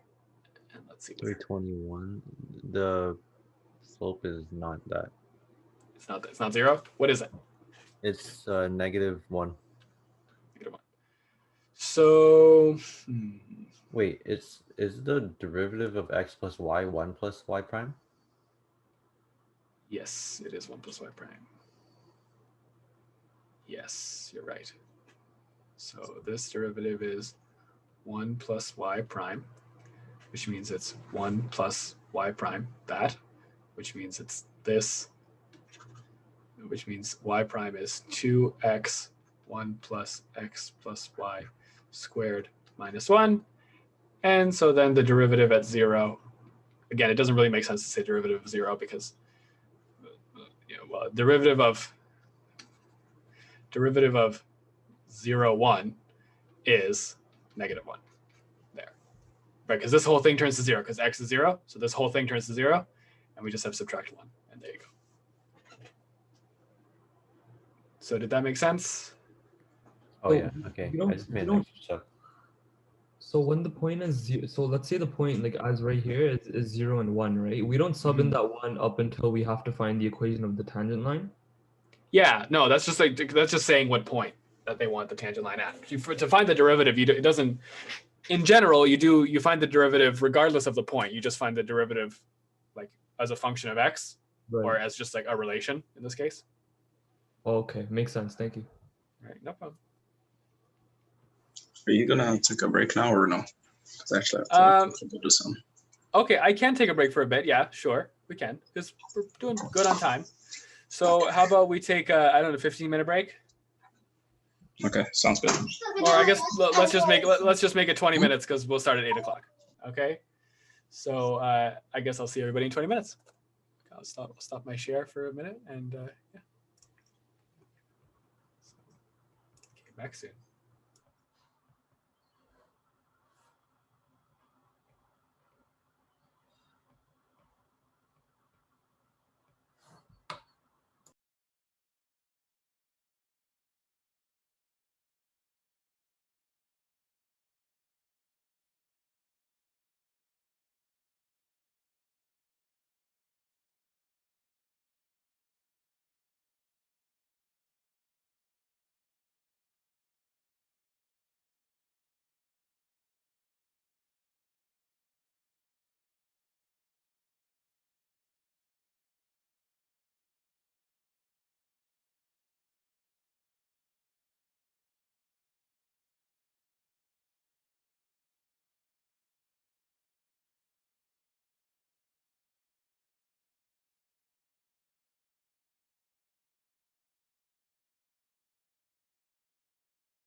Yo, guys, do you know if we have to know like the marginal cost functions and stuff like that? Like the price ones, like the revenue and shit?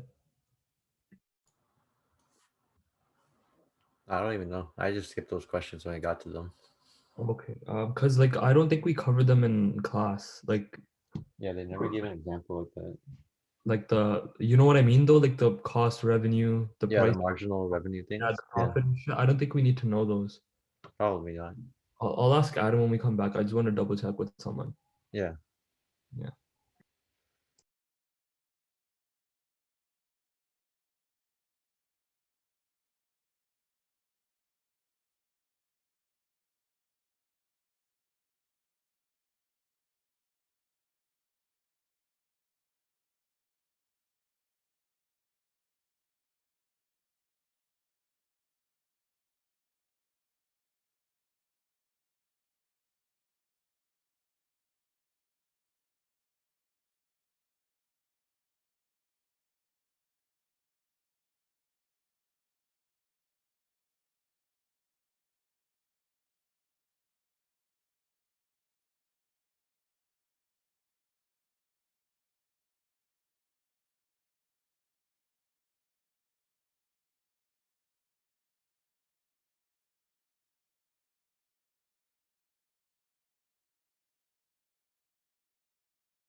All right.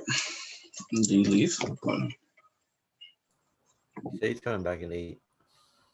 Oh, I did. Okay. Yeah. Alright.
Okay, hi everybody. I'm back. Come back. Thank you. Ready to get going? I'm surprised there's only, I mean, I'm happy 20 people. I'm surprised there's only 20 people this time though. I thought there'd be more because this was the one that most people clicked like yes I will attend to for when I put like the poll quote unquote up. But we'll see. Adam, I just had a quick question. Mhm. So you know how in 3.4, I think there's like those cost functions, like the revenue and shit like that. Do you know if there's Yeah. gonna be questions like that on the exam? That's in chapter 4, right? That's Yeah, chapter- chapter yeah. 4. Well, the only part of chapter 4 we're doing is 4.10. Right? So the 4.10 is just antiderivatives. No, I meant it's in 3.4 is when there's like revenue and costs and stuff like that. Is there? Let's see. Yeah, because I just like, do you remember like if you did any questions, there was like marginal profit like that? I never did a question like that at Ryerson. I mean, I remember it from grade 12 calculus. Yeah, same. That's why I was just wondering if they might throw that in there like as a word question because we need to know like those marginal profit formulas. Yeah, we don't. They never taught that, so that wouldn't be there. They didn't do that in the lecture, so I wouldn't worry about it, right? It's more than just like knowing how derivatives works. It's like you have to like know about like revenue, and it's not that complicated. But if they didn't teach it, it's not going to be there. Yeah. Okay. All right. Perfect. Thanks, man. Those details. I mean, I'm not the teacher, so I can't 100% guarantee, but I'm pretty I'm not worrying about it. I'm not worrying that. Yeah, no, like I mean, if they didn't do it in a lecture, then I wouldn't like think that they did it, that they would throw it on an exam, right? Yeah, I don't think so either. I don't think they would throw that. That's like details that you have to know, right? It's not just understanding; it's like details. Yeah. Okay, so let's do 3.9. Unless anyone has any more 3.8 questions for me, which I can do. I don't mind. Okay, so I'll do derivatives of exponentials. Okay, so the general thing to understand for this one is that the derivative of, let me just find the main things to put here, right? So, okay, the derivative of ln g of x, so I'll generally be doing the g of x problems, okay, is going to be g prime over g of x. Okay. Then when you have the derivative, I should say d by dx of that, d by dx of b to the x is equal to b to the x ln b, right, ln b. And then I'll actually do this in a more general case. So if it's b to the g of x, right, it's b to the g of x, b to the g of x ln b g prime of x. And I'm just going to make sure that's right because I hope I'm not making a mistake in saying that. Looks right to me. That looks right to me. Okay, so that's the main idea. Yeah, it's right here at the bottom of the page. I see that. Yeah, so that's the main idea of this. Should I do some practice questions of this using these rules, or do you think we can just go on to logarithmic differentiation? I think we should go to logarithmic. Okay. I was gonna ask from, because the sections are mixed, right? It's all 3.9. Because I was gonna ask for it to do 335. 335, yeah. Let's see. And 345. I lost my place a little bit. We're at 3.9. Yeah. Okay. Yeah, 3.9. So sorry, which ones did you say? 335 first. Okay, 335. Yeah. Okay, let's do this one. So 335 says find the derivative of, probably, yeah, find the derivative of f of x if f of x equals e to the x minus e to the minus x. I think I remember doing this problem. E to the x plus e to the minus x. Okay. So again, I will not do this as a quotient rule problem, but I will do this as a product rule problem, right? So it's this. E to the minus x to the power minus 1. Okay, f prime of x is equal to the derivative of the first one times the second one. So the derivative of the first one is, well, derivative of e to the x is e to the x minus the derivative of this one, right? So that's e to the x, e to the minus x, sorry, times the derivative of the top, which is minus 1. Okay, times the second one, plus the first one times the derivative of the second one. So that's minus 1 times e to the x plus e to the minus x minus 2 times the derivative of the inside, which is e to the x plus e to the minus x times minus 1. Okay, I did a bunch of steps there. So if any of that doesn't make sense, let me know. I would assume if anyone has a problem, it's with either this step or this. Yeah, I was gonna say for the e to the negative x's, I thought the derivative would still be e to the negative x without multiplying the minus 1 there.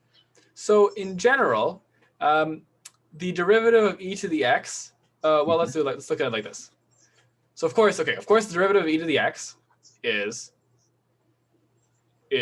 e to the x. That's the definition of e to the x. That's why it's the function, yeah. Right?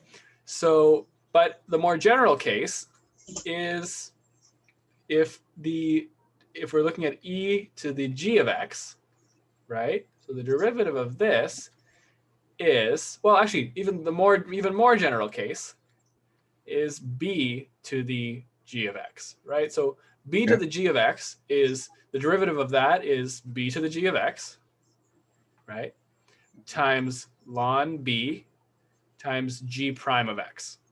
Yeah. Okay, so let's use that exact idea here for e to the negative x. Okay, so I'll ignore the minus sign in the front because it's just a constant multiple, right? Does that make sense? Yeah. It's just a constant multiple. So d by dx. Okay, so we start with e to the minus x right? That's this term, right? Then ln b, so ln e, right, times g prime of x. Well, the derivative of this is -1, right? Oh, okay. And so then writing with an eraser. So then d by dx. Well, I guess I don't have to write that again. Sorry, just write an equal sign. So this equals, well, e to the minus x, ln e is 1 times 1, and I'll move the negative to the front. So of course it's just negative e to the negative x. Oh. Okay. So since it was already negative, it turns to a plus, like, right? Because I forgot, I didn't write the negative in the front, but yeah. In the case of the actual question, but in case of this, it's just a minus sign here. Could you scroll up to the? Oh no, I didn't write down like everything. Okay. Thank you. Give me a second. Yeah. You write down. Well, I'll keep going on the question, but I won't scroll. Sure. So, so then next line, f prime of x equals, well, so then that's going to be e to the x plus e to the minus x, okay, over e to the x plus e to the minus x. Okay, well, that term's going to be 1. So 1 plus, okay. I'll move the -1 from that whole thing to the front. So it's going to be minus, what's on the top? Well, the top is going to be e to the x minus e to the minus x, e to the x minus e to the minus x, over e to the x plus e to the minus x squared. Okay, so the derivative of this, getting a little messy, but go. So f prime of x equals 1 minus 2 e to the x minus e to the minus x over e to the x plus e to the minus x squared. And that's probably would it be squared because they're multiplied together? Yeah, you're right. I don't know why I did that. Yep, it would be squared. I don't know. Yeah, something didn't work there in my brain. Okay, there you go. And that's the answer. Okay, but I remember this in the textbook. It showed like 4 over e to the x or something like that. I don't know if that was a typo. If you look at And expand it. Yeah, that's what I was gonna think. That's what I was gonna say. Oh, right? okay. So let's try. So f prime of x equals 1 minus, okay, so this is going to be so minus e to the 2x minus 2 e to the x e to the negative x plus e to the minus 2x. Maybe someone check if someone, hopefully someone can confirm I did that right. Yeah. Okay, and then e to the 2x plus 2 e to the x e to the minus x plus e to the minus 2x. There. Okay, and then so now f prime of x equals, anything cancel? Yeah, so this is e to the, this would cancel, right? So my brain pulling a blank here a little bit, but e to the x times, yeah, so that's just 1. So this whole thing just cancels into 1, right? That thing there. So then the top is just minus e to the 2x minus e to the minus 2x over, and then same thing. Where did 2 go, Adam? Yeah, that's a good question. That's a good question.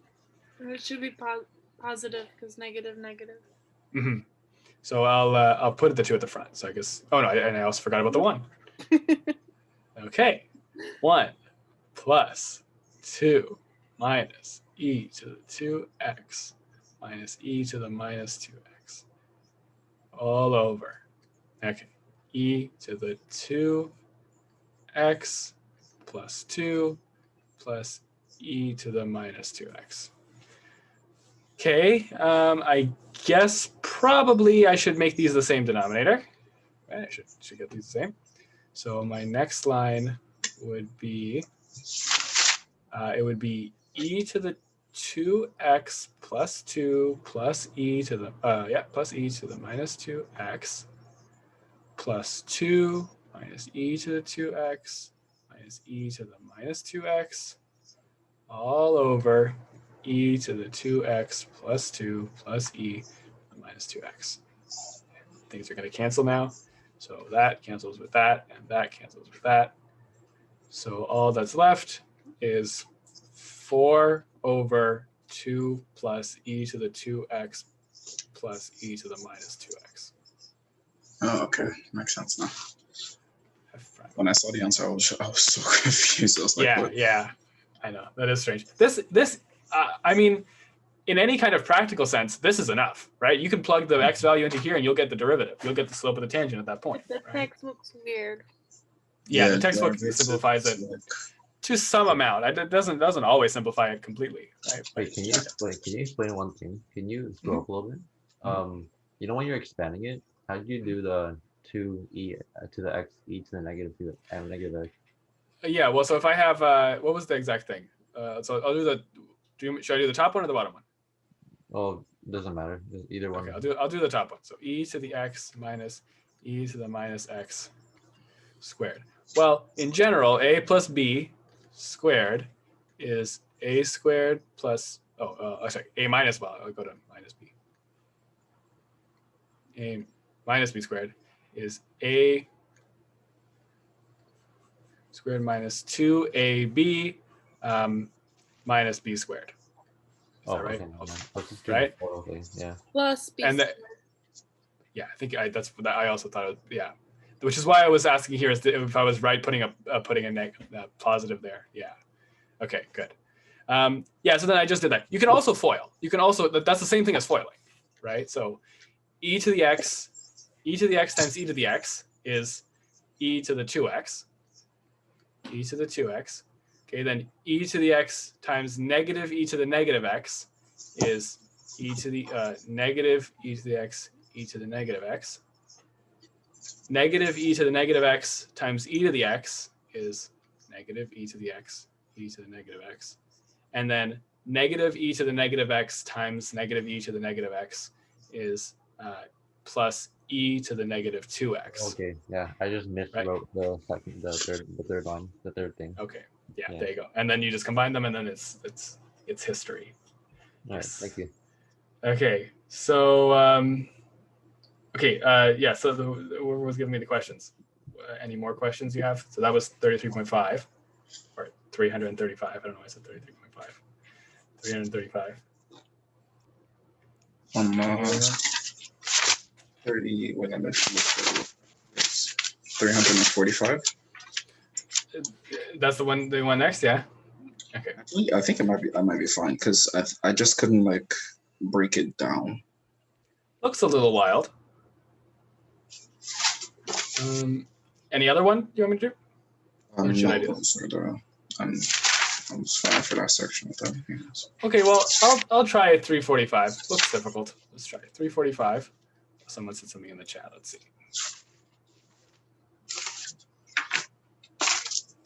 Discord channel about the. Okay.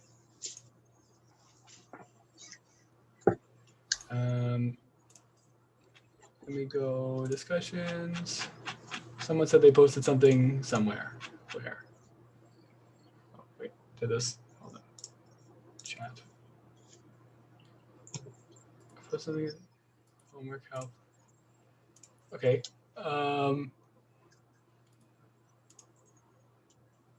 Wait, 140 homework health.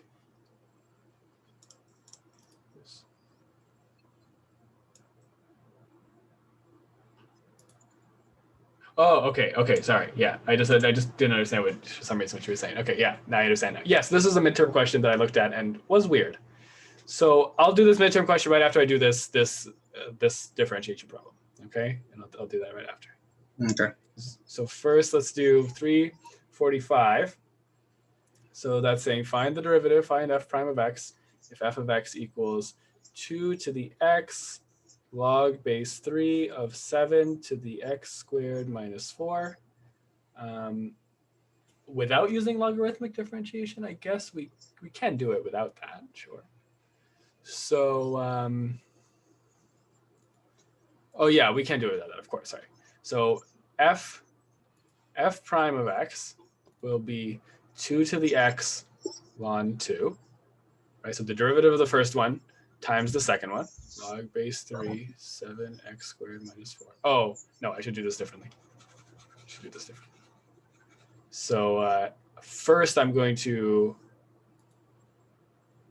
my Zoom is freaking out a little bit for some reason. It's like flickering the window, but whatever. I'll just write this differently. So it's going to be 2 times x squared minus 4 times log base 3 of 7, right? And so since we're finding the derivative, right, we can just move that to the front. We can move the log base 3 of 7 to the front. And now we're multiplying that by the derivative of this stuff here. Okay, so the derivative of the first one is 2 to the x ln 2 times x squared minus 4 plus the first one times the derivative of the second one.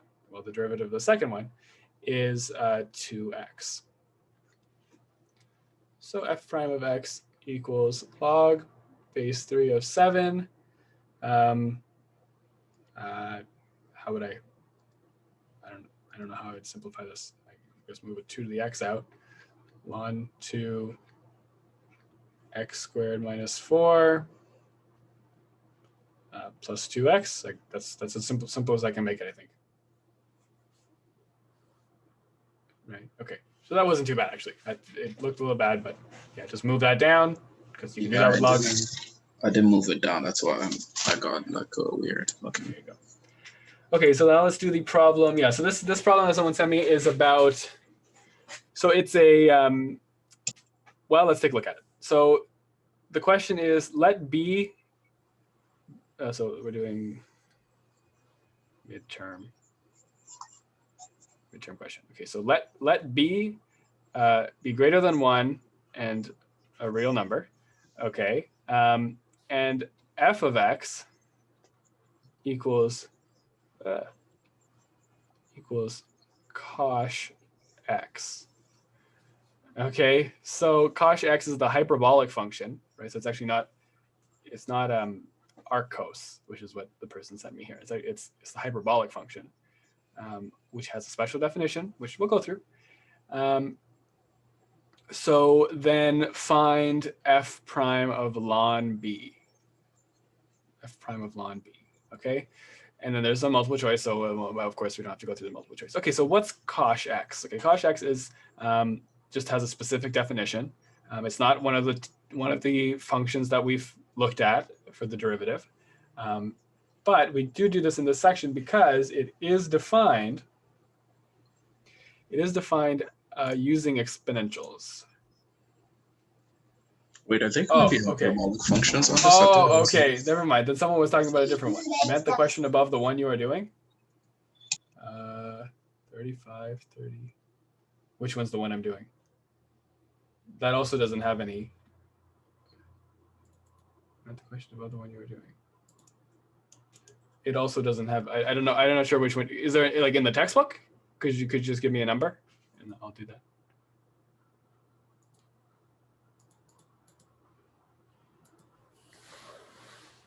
Well, anyways, we can also do this one because this is a weird looking question.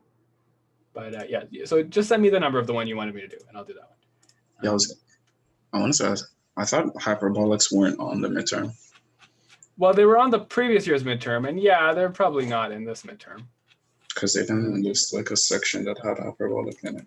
There's no like actual, like we did learn it in calculus, but not. I don't think it was particularly to learn, really. Okay. So you can rewrite this, but this is also just good practice for derivatives of exponentials, so it's fine. Yeah. This can be written as e to the x plus e to the minus x over 2, right? So the derivative of this will be 1/2 times the derivative of this inside bit. Okay, well, so what's the derivative of the inside bit? Well, e to the x minus e to the negative x. That's the derivative. So then f prime of ln b will be a half times e to the ln b minus e to the minus ln b. Okay, well, remember these are inverse functions, so it's 1/2 b, and this should be minus 1/b. Yes, I think that's right. 1/2. So how I did that was I looked at this, so it's minus e to the -1 ln b. Okay, so this can be written as, well, you should have written that differently actually, but so ln b minus 1, right? E to the ln b is b, still power of -1 there though. So it's 1/b. Okay. Wait. Is this something new? Because I just turned around and I saw the derivative is e to x. Yeah, well, this is like, oh, here, I think someone sent me the question now. This is just using these function definitions. So it's cosh, which is like the hyperbolic function, which we did learn, like it was in calculus, but it wasn't really like, we're not going to be tested on it. But they're defined by exponentials. So that's why it's part of this. Oh, okay. So this is, I just got this from the textbook. This is the definition from the textbook. That's what cosh is. So the derivative of that. The derivative of this. Yeah, I wrapped it. Oh. My mom said she put it in the fridge. Oh. So, well, now we're just doing this, right? So we can, well, I don't need that many brackets. Why am I writing so many brackets? So 1/2, I guess you can write this as b squared minus 1/b. Sure. And so now it's b squared minus 1/2b. And that's the derivative. That's f prime of ln b. Wait, okay. Do you have to find the common denominator? Because I think they just left it like. Yeah, you can just leave it as for that. Okay. You can even stop, like, you can even stop here and still give you the right answer, right? You can stop, like, that's also fine. But simplification makes it a little easier to punch into a calculator, right? But yeah, you could even stop there, and that would still give you the derivative, like it'd still give you the slope of the tangent at that point. Yeah. Okay. So okay, there's that. Let's do the question. This first was asked. The question I talked about was the third multiple choice question from last year's midterm. Oh, okay. I wasn't doing any midterm questions. Like, so I don't know what, I don't know what you mean by it was the one above the one I was doing right now. But I can do some, well, should I do midterm questions now? I thought you were gonna finish with what's it called? Yeah, I think I think we won't do midterm questions for now. We'll focus. We'll do some of those maybe in the next sessions, tomorrow and the day after, or something like that. Okay. In fact, in those two sessions, we can do midterm questions. Sure, people have midterm questions, but also I'll be mostly doing the lab questions because I think those are specifically designed to prepare us for the test, right? So I think they're worth our time. Okay, and then let's do a logarithmic differentiation question. Does anybody have a suggestion?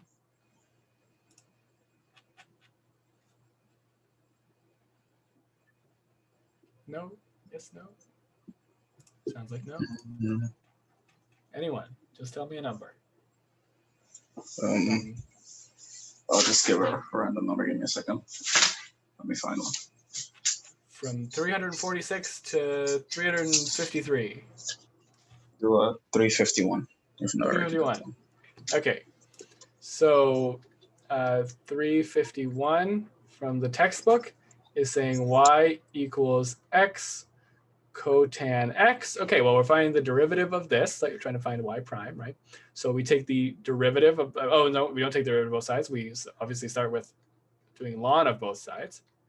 So it's ln x cotan x. Okay, so this can be ln y equals cotan x ln y. Oh, ln x, I mean. Right? Okay, now we take the derivative of everything, right? So this is going to be y prime over y, right? Because remember, the derivative of ln of f of x, or ln of g of x, is g prime of x over g. So y prime over y.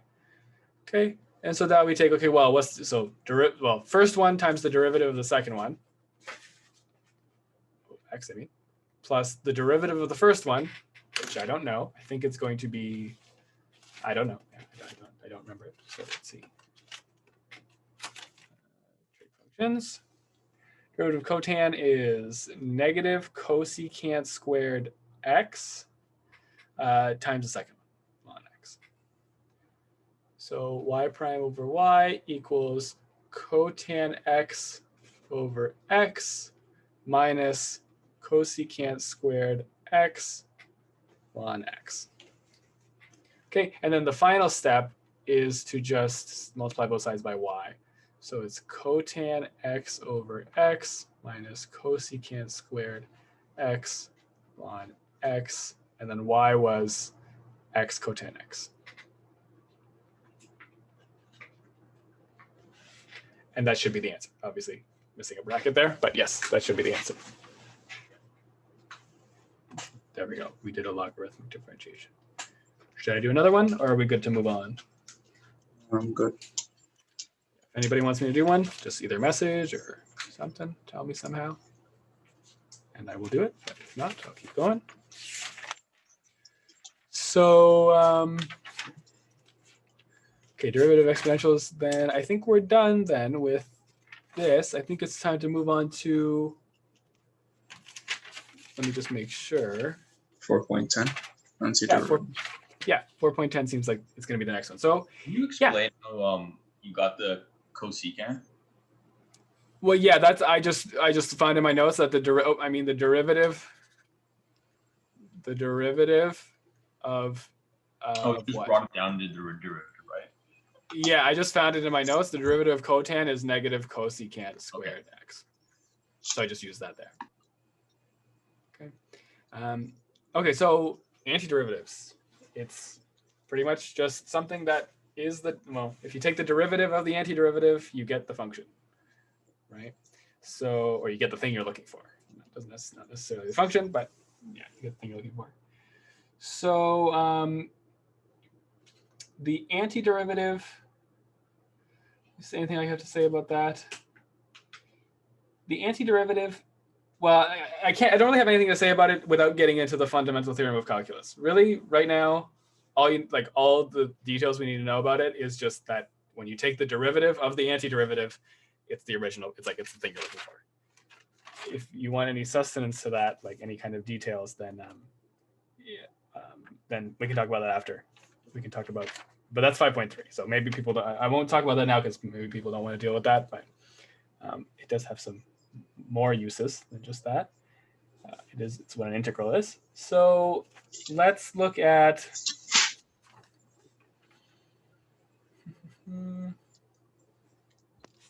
That's just the summations on 5.1 and 5.2 left, I'm pretty sure. Yeah, I mean, so there's not really much details about 4.10 that I have to say. I mean, you write, so if the antiderivative of x is differentiable on I, so on some interval, and f, so by definition, the derivative of the antiderivative of x is f of x, right? Well, then you just write it as an integral of f of x dx. That integral is the antiderivative plus c, the indefinite integral. Okay, and this represents the family of antiderivatives, right? Because c can be any number. Again, that all is kind of meaningless without getting into the fundamental theorem of calculus, so maybe we can talk about that after. There is some rules for antiderivatives. So if you're finding the antiderivative of a power function, right? So just some, not really rules, but like just tricks for finding the antiderivative. So if you're finding the antiderivative of this, right? The antiderivative would be x to the n plus 1 over n plus 1. Right? Because if you think about it, if you find the derivative of this, you will get this. Well, let's try that. How would you find the derivative of this? Well, 1 over n plus 1. Well, sorry, I can write this as 1 over n plus 1, x to the n plus 1. Well, the derivative of this, 1 over n plus 1 is a constant. So the derivative would just be the derivative of this, right? So that's going to be n plus 1 over n plus 1 times n plus 1 minus 1, right? So that equals x to the n. Right, this is 1 minus 1, so it's just x to the n. So you can see this is the antiderivative, well, other way around. This is the antiderivative of that. Okay. Yeah, there's some more rules. So the derivative, the antiderivative of 1 over x is ln absolute value of x plus c. Oh, sorry, I forgot a plus c. Antiderivative of cos x is sine x plus c. So pretty self-explanatory. The antiderivative of sine x is negative cos x. And the rest of them, well, I'll do b to the x. So the antiderivative of b to the x is b to the x over ln b plus c. Okay, and pretty much it. Let's just check quickly. There's some basic integral rules, which is just like the integral of a sum is the sum of the integrals, and then the constant multiple you can move out. So yeah, okay. Well, does anybody want me to do a question for 4.10? Yeah, there's one. Sure. Just fish it out real quick. There are some good questions actually. Yeah, there's the initial value questions are pretty good. 467 and 473 actually. 467. Okay. Let's see.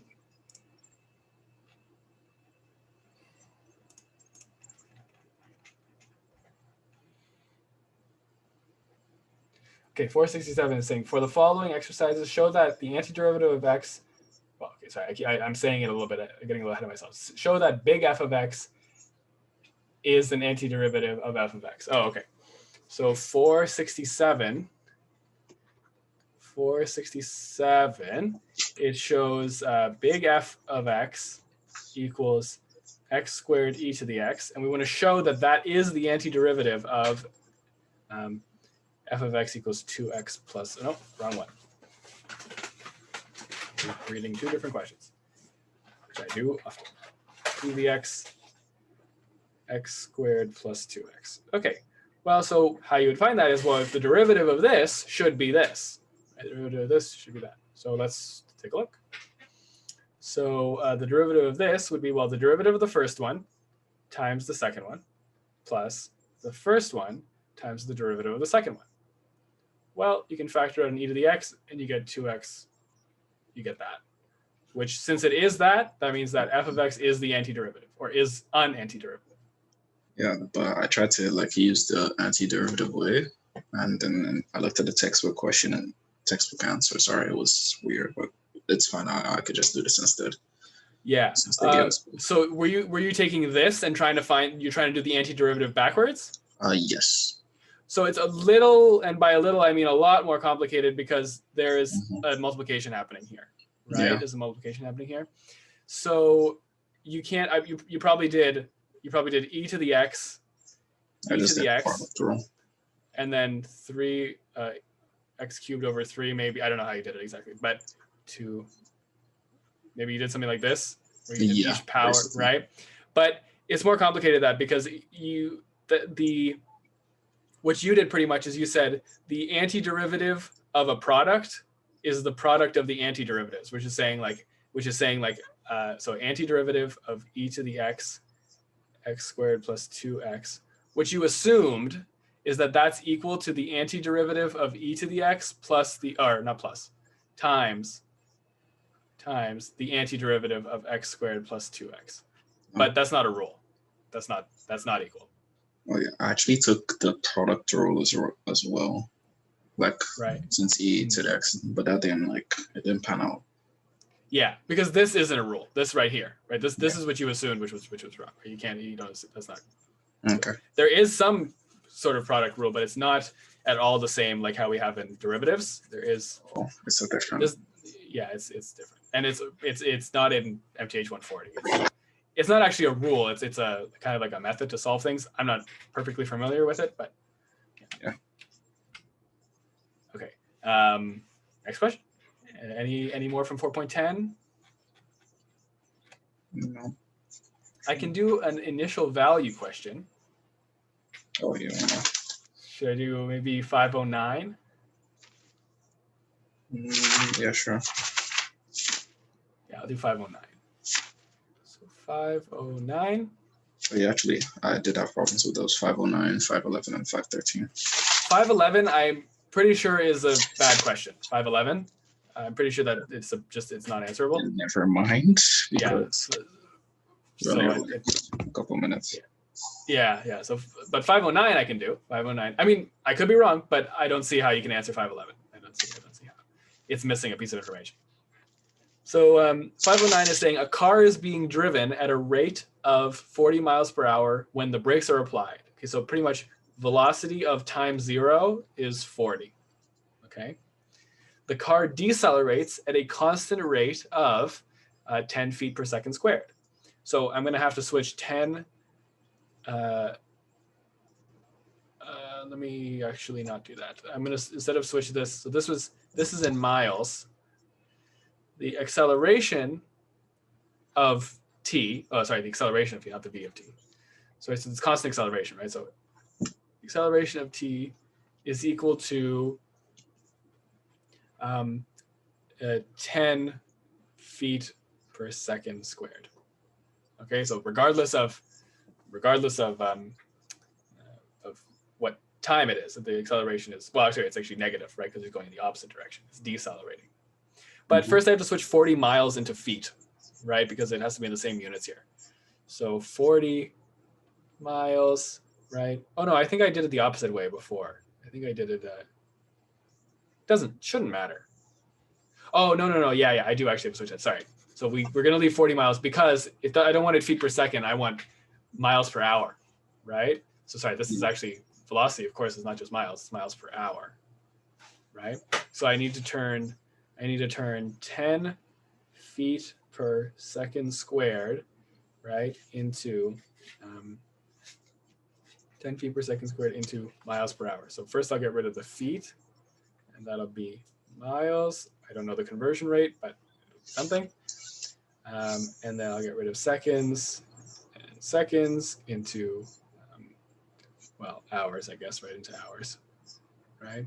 So in 1 hour, there's 3,600 seconds. Okay. And then in 1 mile, how many feet are there? Sure, let me use 5,280. Okay. There.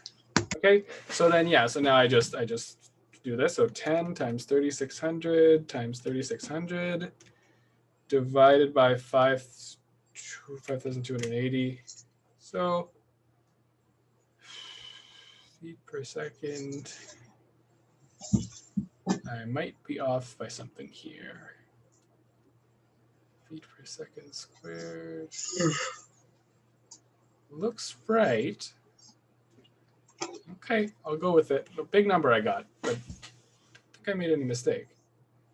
Right, converted feet per second squared into, here it's feet cancel, seconds cancel, it's miles per hour squared. Yeah, looks right to me.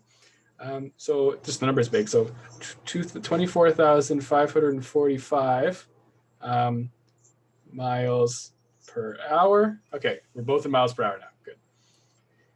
What else does it give in the question? What else does the question ask for? Let's see.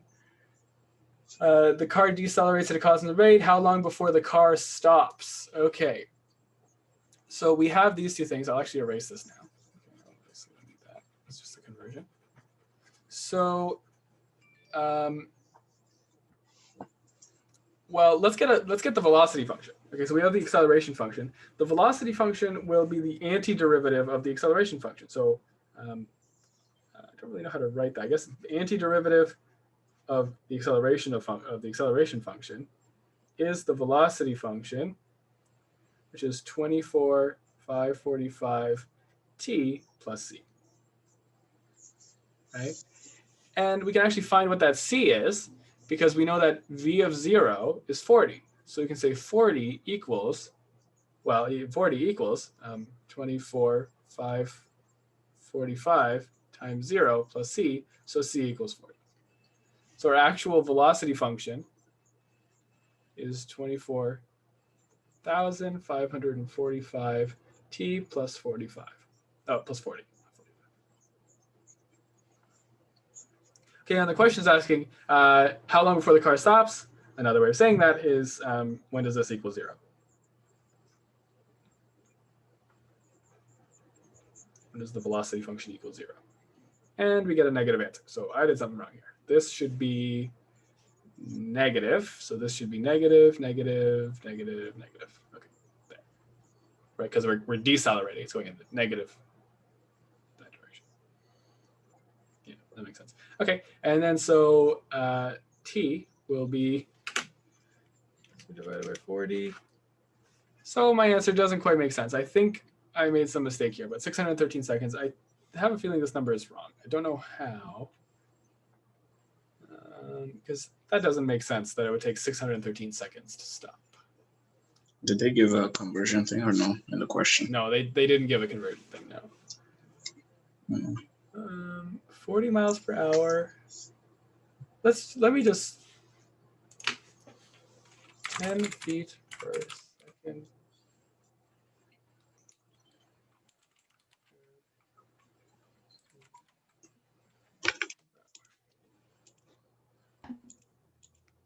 The answer is 5.8 seconds.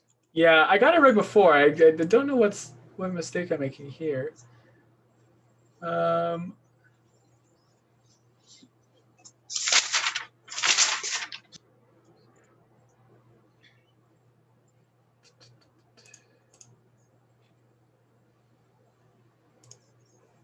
It's in my conversion. It's in my conversion here to this, but how? Let's see. Do I have the notes here actually? Let's see if I have it. 140, and this was 3.9. No, this is 4.10 practice there. 4.10 practice. 4.10. 509. It was 509. Oh, I had it right here. Yeah, it was in front. 509. There you go. So yeah, how did I do this here? Okay, so same thing. F prime of 0 equals that many feet per second, right? So, oh no, I converted miles per hour into feet per second squared. Did I do that wrong though? Let's see, 40 miles per hour times hour to minute, minute to second. Yeah, hold on, I didn't do that. Oh, no, 40 miles per hour, that's fine. Oh, and the other one you put miles over feet as opposed to feet over miles. It should be okay because the other one I was converting the other number. Oh, okay. So it should be okay. And then the rest of the process is the same. Yeah, 5.87, that was the answer. I got that as the answer here. Or 5.9 or whatever. So let's, where am I going? Study group. Here. So I converted 40 miles per hour into feet per second. Yeah, 40 miles per hour into, I want feet.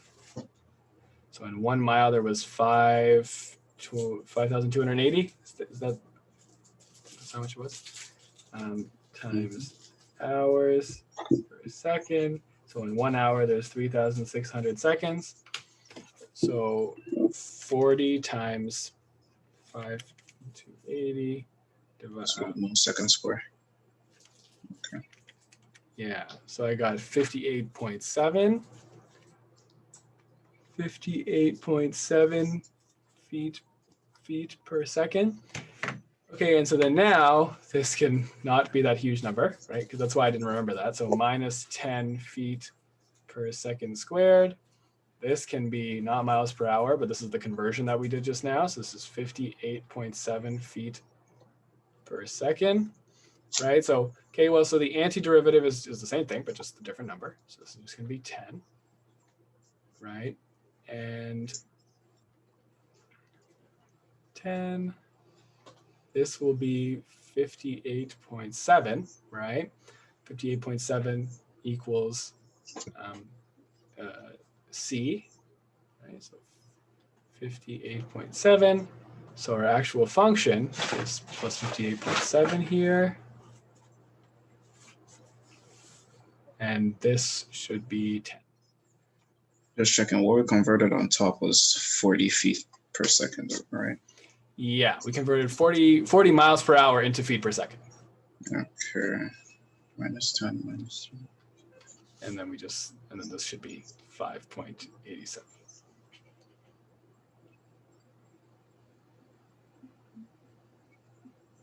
Yeah, makes sense. 5.87. Okay, so yeah. And I wanted to copy the whole. Okay. Let's change the 10.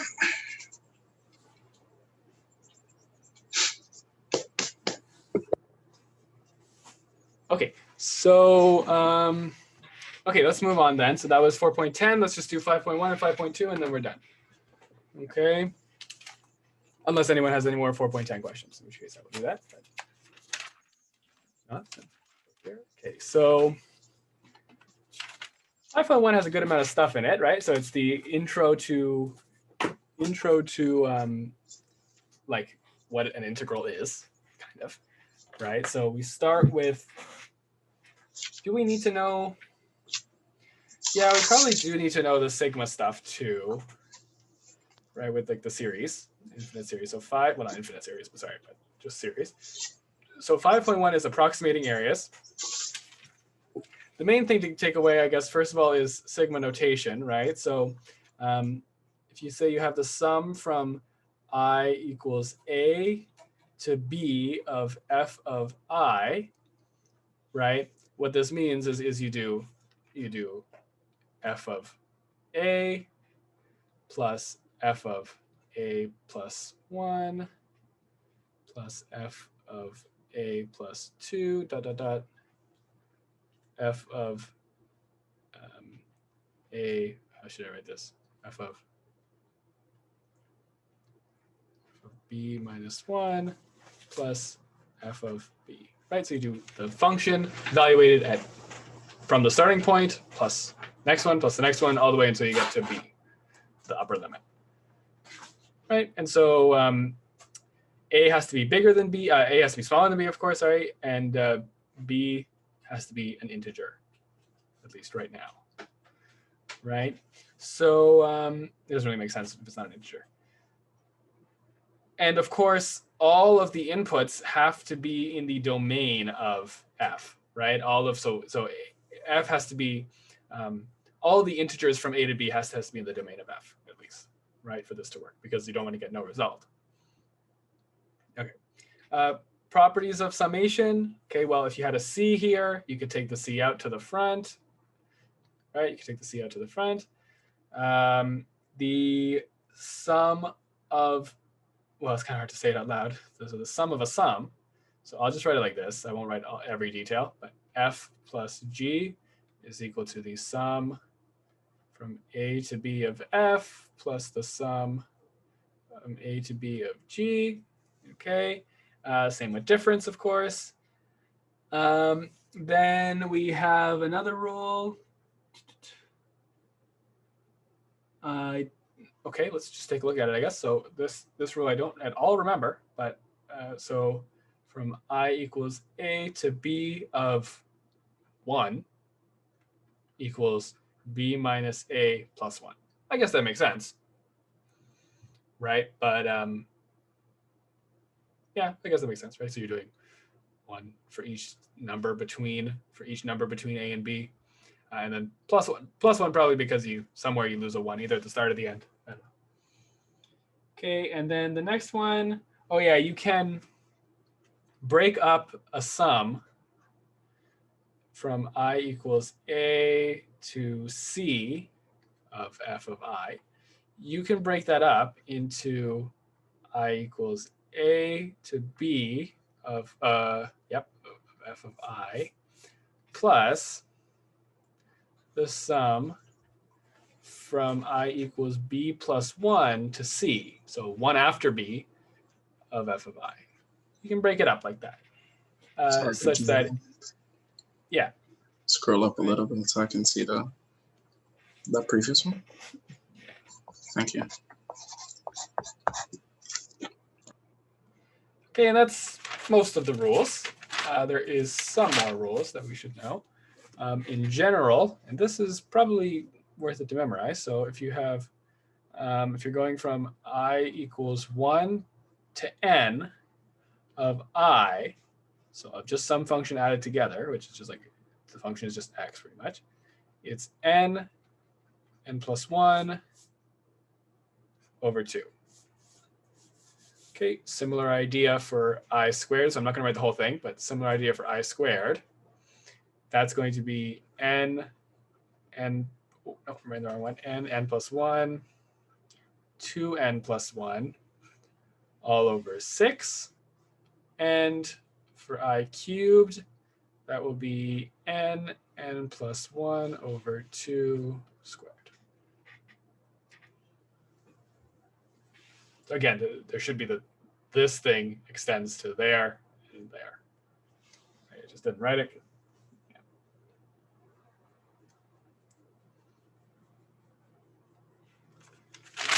Okay. But I'm thinking we move on to Riemann sums because it's just an application of this right away. So does anybody want me to do a Riemann sum problem? A left and right Riemann sum?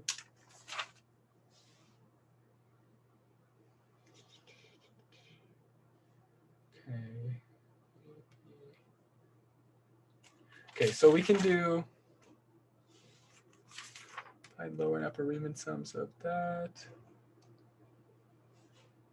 Just looking at the examples the teacher did here.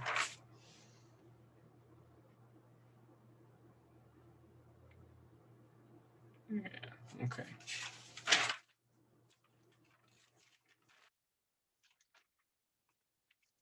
It's left in 5.2.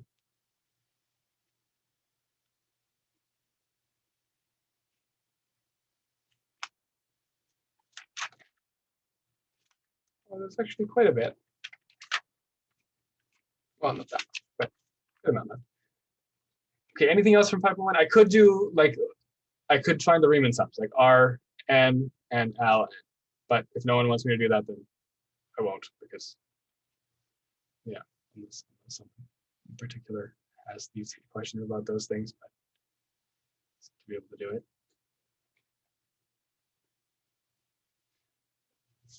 Oh, how long? I just noticed someone said, how long is this tutorial? I don't know if I answered that before. Probably ending soon. We're just going to finish 5.1, 5.2, and then we're done. Okay, because I have been going for 3 hours. So someone also said, same person said, what is the function of the Riemann sum? Is it just approximating area? Yeah, so it's, the Riemann sum is like if I have some function f, right? By when you say what is the function of the Riemann sum, I assume you don't mean like an actual function like that, because that's getting into integrals. But I assume you mean like what's the purpose? So it's Riemann sum is pretty much like, okay, well, what's the sum from A to B, right? So this thing, what if I in the x-axis, what's the area under the curve, right? If I were to break this up, so let's say I was doing R5.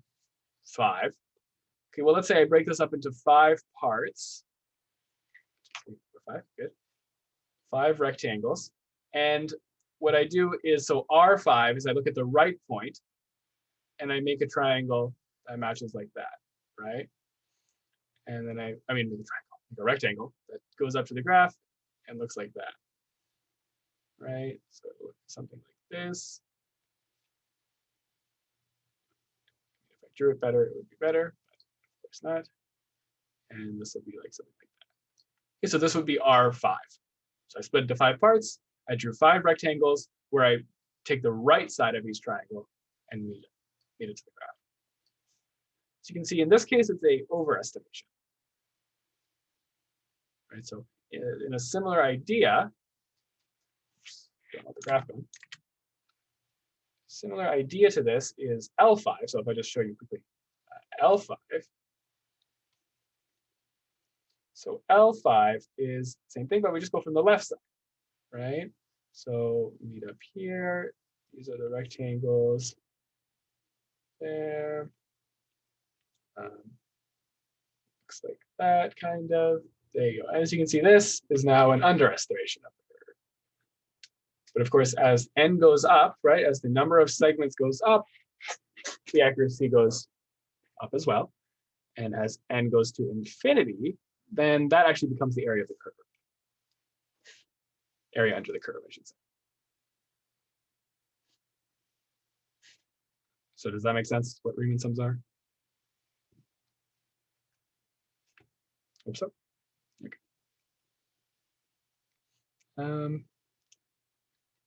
Any other questions about 5.1 or Riemann sums? Seems like people don't want me to actually do a Riemann sum, so don't have to. If not, I will just move on to 5.2, which has some more stuff in it. So 5.2. 5.2 is basically where we talk about the definite integral. So the definite integral from a to b, right, of f of x dx. That's equal to, so pretty much we're saying the area under the curve from a to b of f of x is equal to the limit as n approaches infinity of, so the sum from I equals 1 to n of f of xi star delta a. Okay, so a little bit to unpack here, right? So the limit as n goes to infinity, that's what I was saying up here, right? So if you had infinite many of these rectangles all squished together, then it would be exactly the area under the curve. Sure. Sum is the sum of all the parts, right? The sum of all these things here. Okay, then, well, f of xi star is pretty much saying within that infinitely small interval, right? Because as n goes to infinity, and yeah, the size of the interval gets infinitely close to 0. Choose any point within there. And since this is infinitely small, it's actually just one point, right? And it's actually just the function value at that point, right? So if you imagine it, if you make that interval infinitely small, there's only one point, and that's f of x at that point. So that's kind of that's what that represents, although it's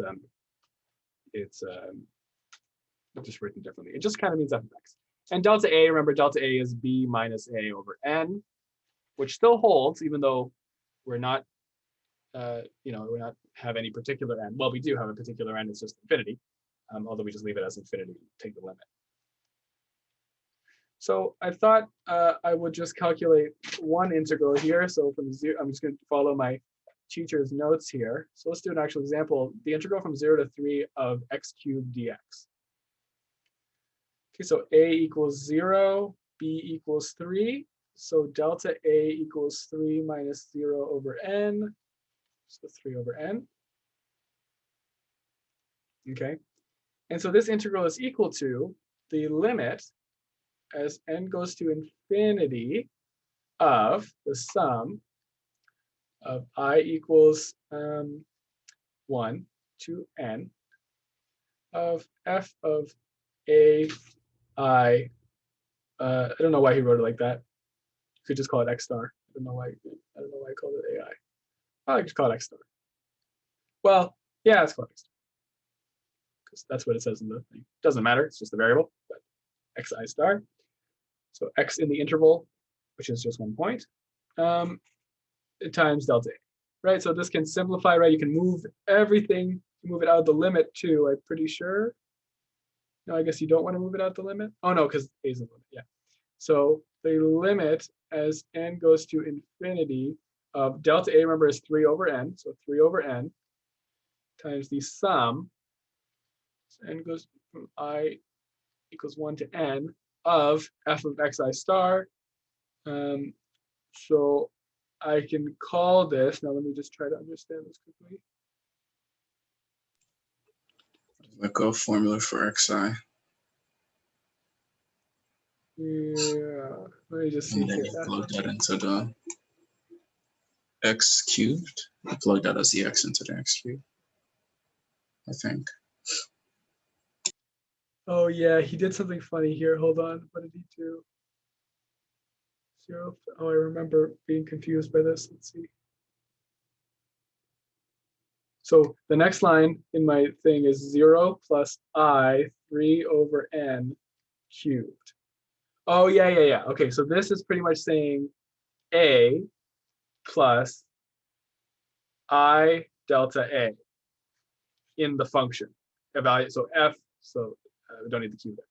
So F of A plus I delta K. So what that's saying is we started the A point A, which is 0, right? So that's where that 0 comes from, 0. Plus I is the index variable here. So I times delta A. Remember, delta A is 3 over. So that's how many spaces we're moving. I spaces, each space is 3 over n. And remember, we're taking the limit as n goes to infinity here, right? So that's makes sense. And it's evaluated in the function, right? So the function is x cubed. Okay. Does that make sense? Yeah. Yeah. Okay, so then we can simplify this a little bit. N goes to infinity of 3 over n times the sum from 1 to I equals 1 to n of, so it's going to be I cubed 9 over, nope, not 9, sorry, 3 cubed is 27. So 27 over n cubed. Yeah. So 27 over n cubed is just a constant multiple of the sum, not of the limit, but it's a constant multiple of the sum. So we can just take it out of the sum. Wow, Zoom is freaking out. Limit as n goes to infinity of 3 over n times 27 over n cubed. Yep. Times the sum from 1 to n of I cubed. Well, remember in the last section, we had a definition for this. It's n plus 1 over 2 squared, right? So this is the limit as n goes to infinity of, so 3 times 27 is 81 over n to the 4. So this is just n times n plus 1 over 2 squared. Right, okay, well, now we're just taking another limit. So I can treat this like this. I can say limit as n goes to infinity of 81 over n to the 4. To the 4. He does something funny here. Let's see what it is. Oh, I think I understand. Yeah, that's what I have here. Okay, so he does it so fast. So let's see if I can understand. So n squared. Oh, he skips steps. N plus over 4, right? So then n squared can cancel out that. Sorry. yeah, no, don't worry. Yeah, it will. N squared will cancel out there. So it's n goes to infinity. Well, 81 divided by 4 is, well, whatever. Just move that to the front. 81 over 4 times n plus 1 squared over n squared. Which again cancels out to 1 and 1. Does it? Oh wait, okay, no, because of the plus 1. Yeah. Right? This one doesn't cancel. Oh no, I was gonna say we know this one. No. Yeah, you can do a quadratic, multiply the two things and see if anything else. Yeah. And nothing will cancel though. Limit as n goes to infinity of 81 over 4. This should be equal to 1 because the answer is 81 over 4. Mm-hmm.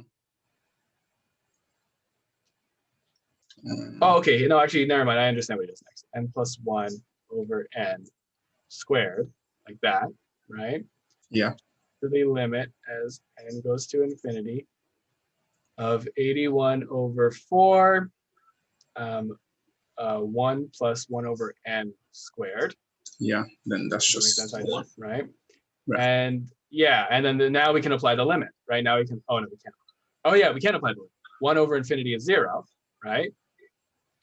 well, not that's very technically incorrect to say, but in any practical sense, it is Yeah, that's just 0, a little bit. right? So we just do that, and then we don't need the limit there because we applied it, and now it's just 81/4. All right. Okay, so that's the integral from there to there, right? Have to And so dip more.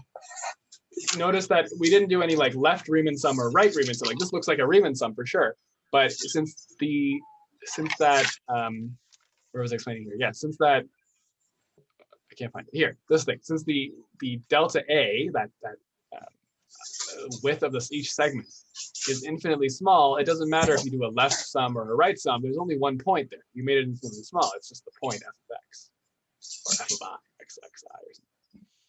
Right? So yeah. Okay, there you go. Oh, it's not loading for some reason. Okay, 5.2. Let's just see. Let's finish up 5.2. So let's see what else is here. It's pretty much the same stuff. But the questions are like, I don't know if they're different. Well, it's not like there was no question that directly asked you to do this, I guess. Yeah, there wasn't. There's some properties of definite integrals, which is pretty much what you'd expect. So yeah, that's right. So from the integral from a to a is 0. So the integral over a 0 area is 0. You can flip an integral, right? So if it's a to b, it's a terrible integral sign, but that's going to be negative b to a. Yeah, b to a. That'll be like that. Integral of a sum is the sum of the integrals, which I didn't write properly in my book here. Let me fix that. A to b, okay. And constant multiple you can factor out. And oh yeah, and then just like with a series, you can split up an interval. So the integral from a to b, well, I won't even write f of x, just integral from a to b is equal to the integral from a to, oh, I should actually write this down. Sorry. Integral from a to c is equal to the integral from a to b plus the integral from b to c. Right, so it completes the area there. That will be helpful, I'm sure. Yeah, but I found it weird how they wrote it. Why didn't they just like write it like b to c minus a to c? Wait, am I saying that right? Because for some of the questions, it was looking for one segment. I don't know if like you could just subtract them instead of writing it positive, because then you would have to like, well, still the same thing, but I'm just saying it would have been easier if they just wrote it out with the negative sign. Yeah, like they flipped an integral instead of the negative sign, or what? Is that what you mean? Like some of the questions would ask, wait, let me just read one out. So it would be like, give me a second.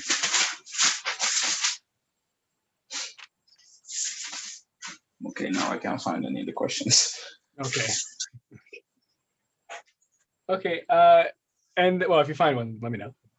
No, it's fine. Never mind. It's just the logic issues. Okay. Yeah. So the only final thing, which isn't even really a final thing, is the, I don't even see what the name is. Definition: if f of x is integrable on a to b, then define the average value of f of x on the interval ab to be 1 over b minus a times the integral of a to b of f of x dx. Okay, and so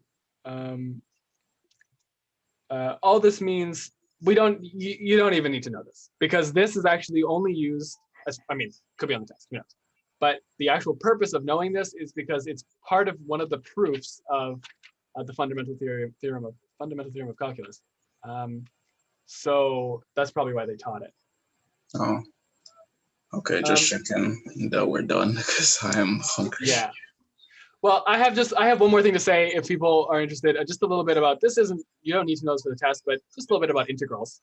Okay. So it's kind of, this just does seem like notation. If you just look at this integral like this, it just seems like notation, right? Just like it means something, right? It means a limit, right? So you can directly put this into a Riemann limit, right? Mm-hmm. Which is the limit we did up there. But so what this actually means is that look at each one of these things right here. Imagine f of x dx. So if we have a curve like this, right? And we're looking for the area between here and here.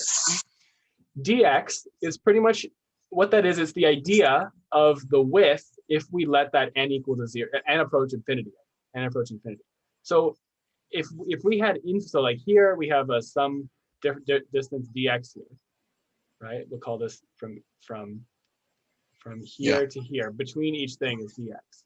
But dx is the idea of if that went to 0 or approached 0, right? So if that width got smaller and smaller and smaller and smaller. Well, so what you'd be basically doing is you'd be finding the area of all these rectangles, which would have a height of f of x multiplied by dx, right? So that's what that kind of means here. When you're saying f of x dx, the reason dx is there, I mean, dx is kind of just like a thing you write. Well, it's because you're actually saying I'm multiplying f of x times dx for every sliver between a to b, for every sliver, right? And there's infinitely many slivers. And the reason it's called integration is because you're integrating them into one blob. You're integrating them into one piece. And that piece is represented by this integral. Okay. Just thought that was interesting. If maybe hopefully someone found that interesting. And yeah, that's why it's written like that. Thank you for the section, Adam. Yes, of course. One more question. For sure. Yeah. Can we do 67 from the textbook? Sure.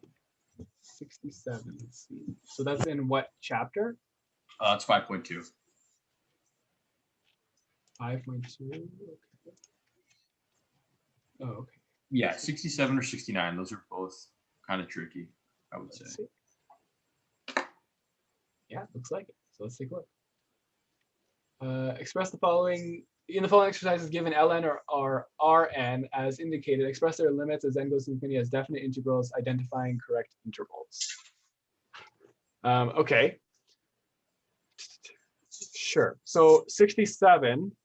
Let's see if I get this right. 67 is saying, so we're given Rn, right, which is 3 over n,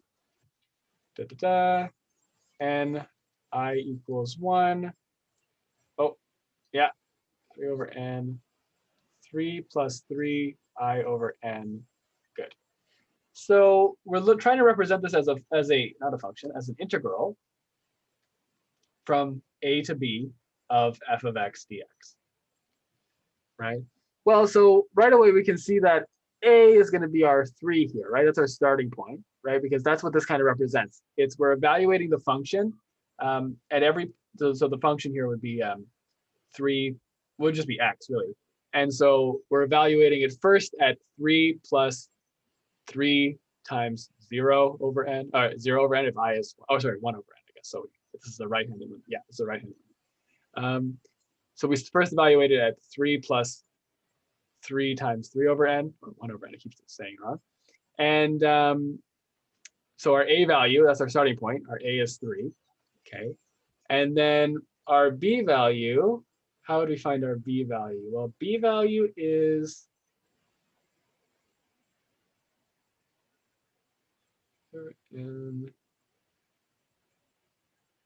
okay, so first of all, we know our a is 3. Well, we know our delta a equals b minus a over n. We also know delta a equals 3 over n, right? Because that's this number in the front here. So if we have 3 over n equals b minus a over n, right? And we know b is 3, I mean a is 3, so 3 over n equals b minus 3 over n. So then maybe 6, b equals 6. So just solve for b there. Is that the answer? I don't know if that's the answer, then I'll explain it more. But if not, then I'll figure out a different way. So I think it's from 3 to 6 of f of x dx. Is that the answer in the book? Whoever asked me that question. Maybe not. Yeah, let me just check. Okay, should be from 3 to 6. Yeah, 3 to 6 x dx. xt, yeah. So the function is x, right? Because you're just inputting, this is the thing you input in, right? So it's the starting value plus 3y3 plus 3 times, oh, wow, they read it weird. It's trying to confuse you. This is plus 3 over n times, that's a better way to write it. 3 over n is our delta A. So that's how much you're moving each piece. And I is the piece, the specific piece you're on right now, right? So if you're on the first piece, you move 1 times this, second piece, you move 2 times this. So the function there is, so the integral would be from 3 to 6 of x dx. Did that make sense, or should I go over that? I kind of modeled up a few parts of the explanation. So if you want me to go over it. Made sense? Yeah. So should I do number 69 as well? Why not? Sure. So Rn equals 1 over n from I equals 1 to 1 plus I over n log, log 1 plus I over n squared. Y is, okay, that, I don't know why. I don't know why you need another extra brackets. Okay, well, so our A value is 1. That's that first starting bit. So A equals 1, right? And delta A equals 1 over n. Okay, so we can use this because delta A also equals B minus A over n. So 1 over n equals B minus A over n. Okay, 1 over n equals B minus 1 over n. N's cancel. Okay, so B equals 2. So it's the integral from 1 to 2 of, okay, well, what's the function? Well, this looks like an x, right? Because that's kind of what it means by x star I. It kind of means this, right? So that's going to be x, and I'm going to assume this is log x squared because it's just x squared dx. Is that the answer? Yeah. There you go. And did that make sense? Yeah, that made sense. I understand this now. Okay, good. All right. Okay, so otherwise then I think that's it for today. I'm going to stop recording.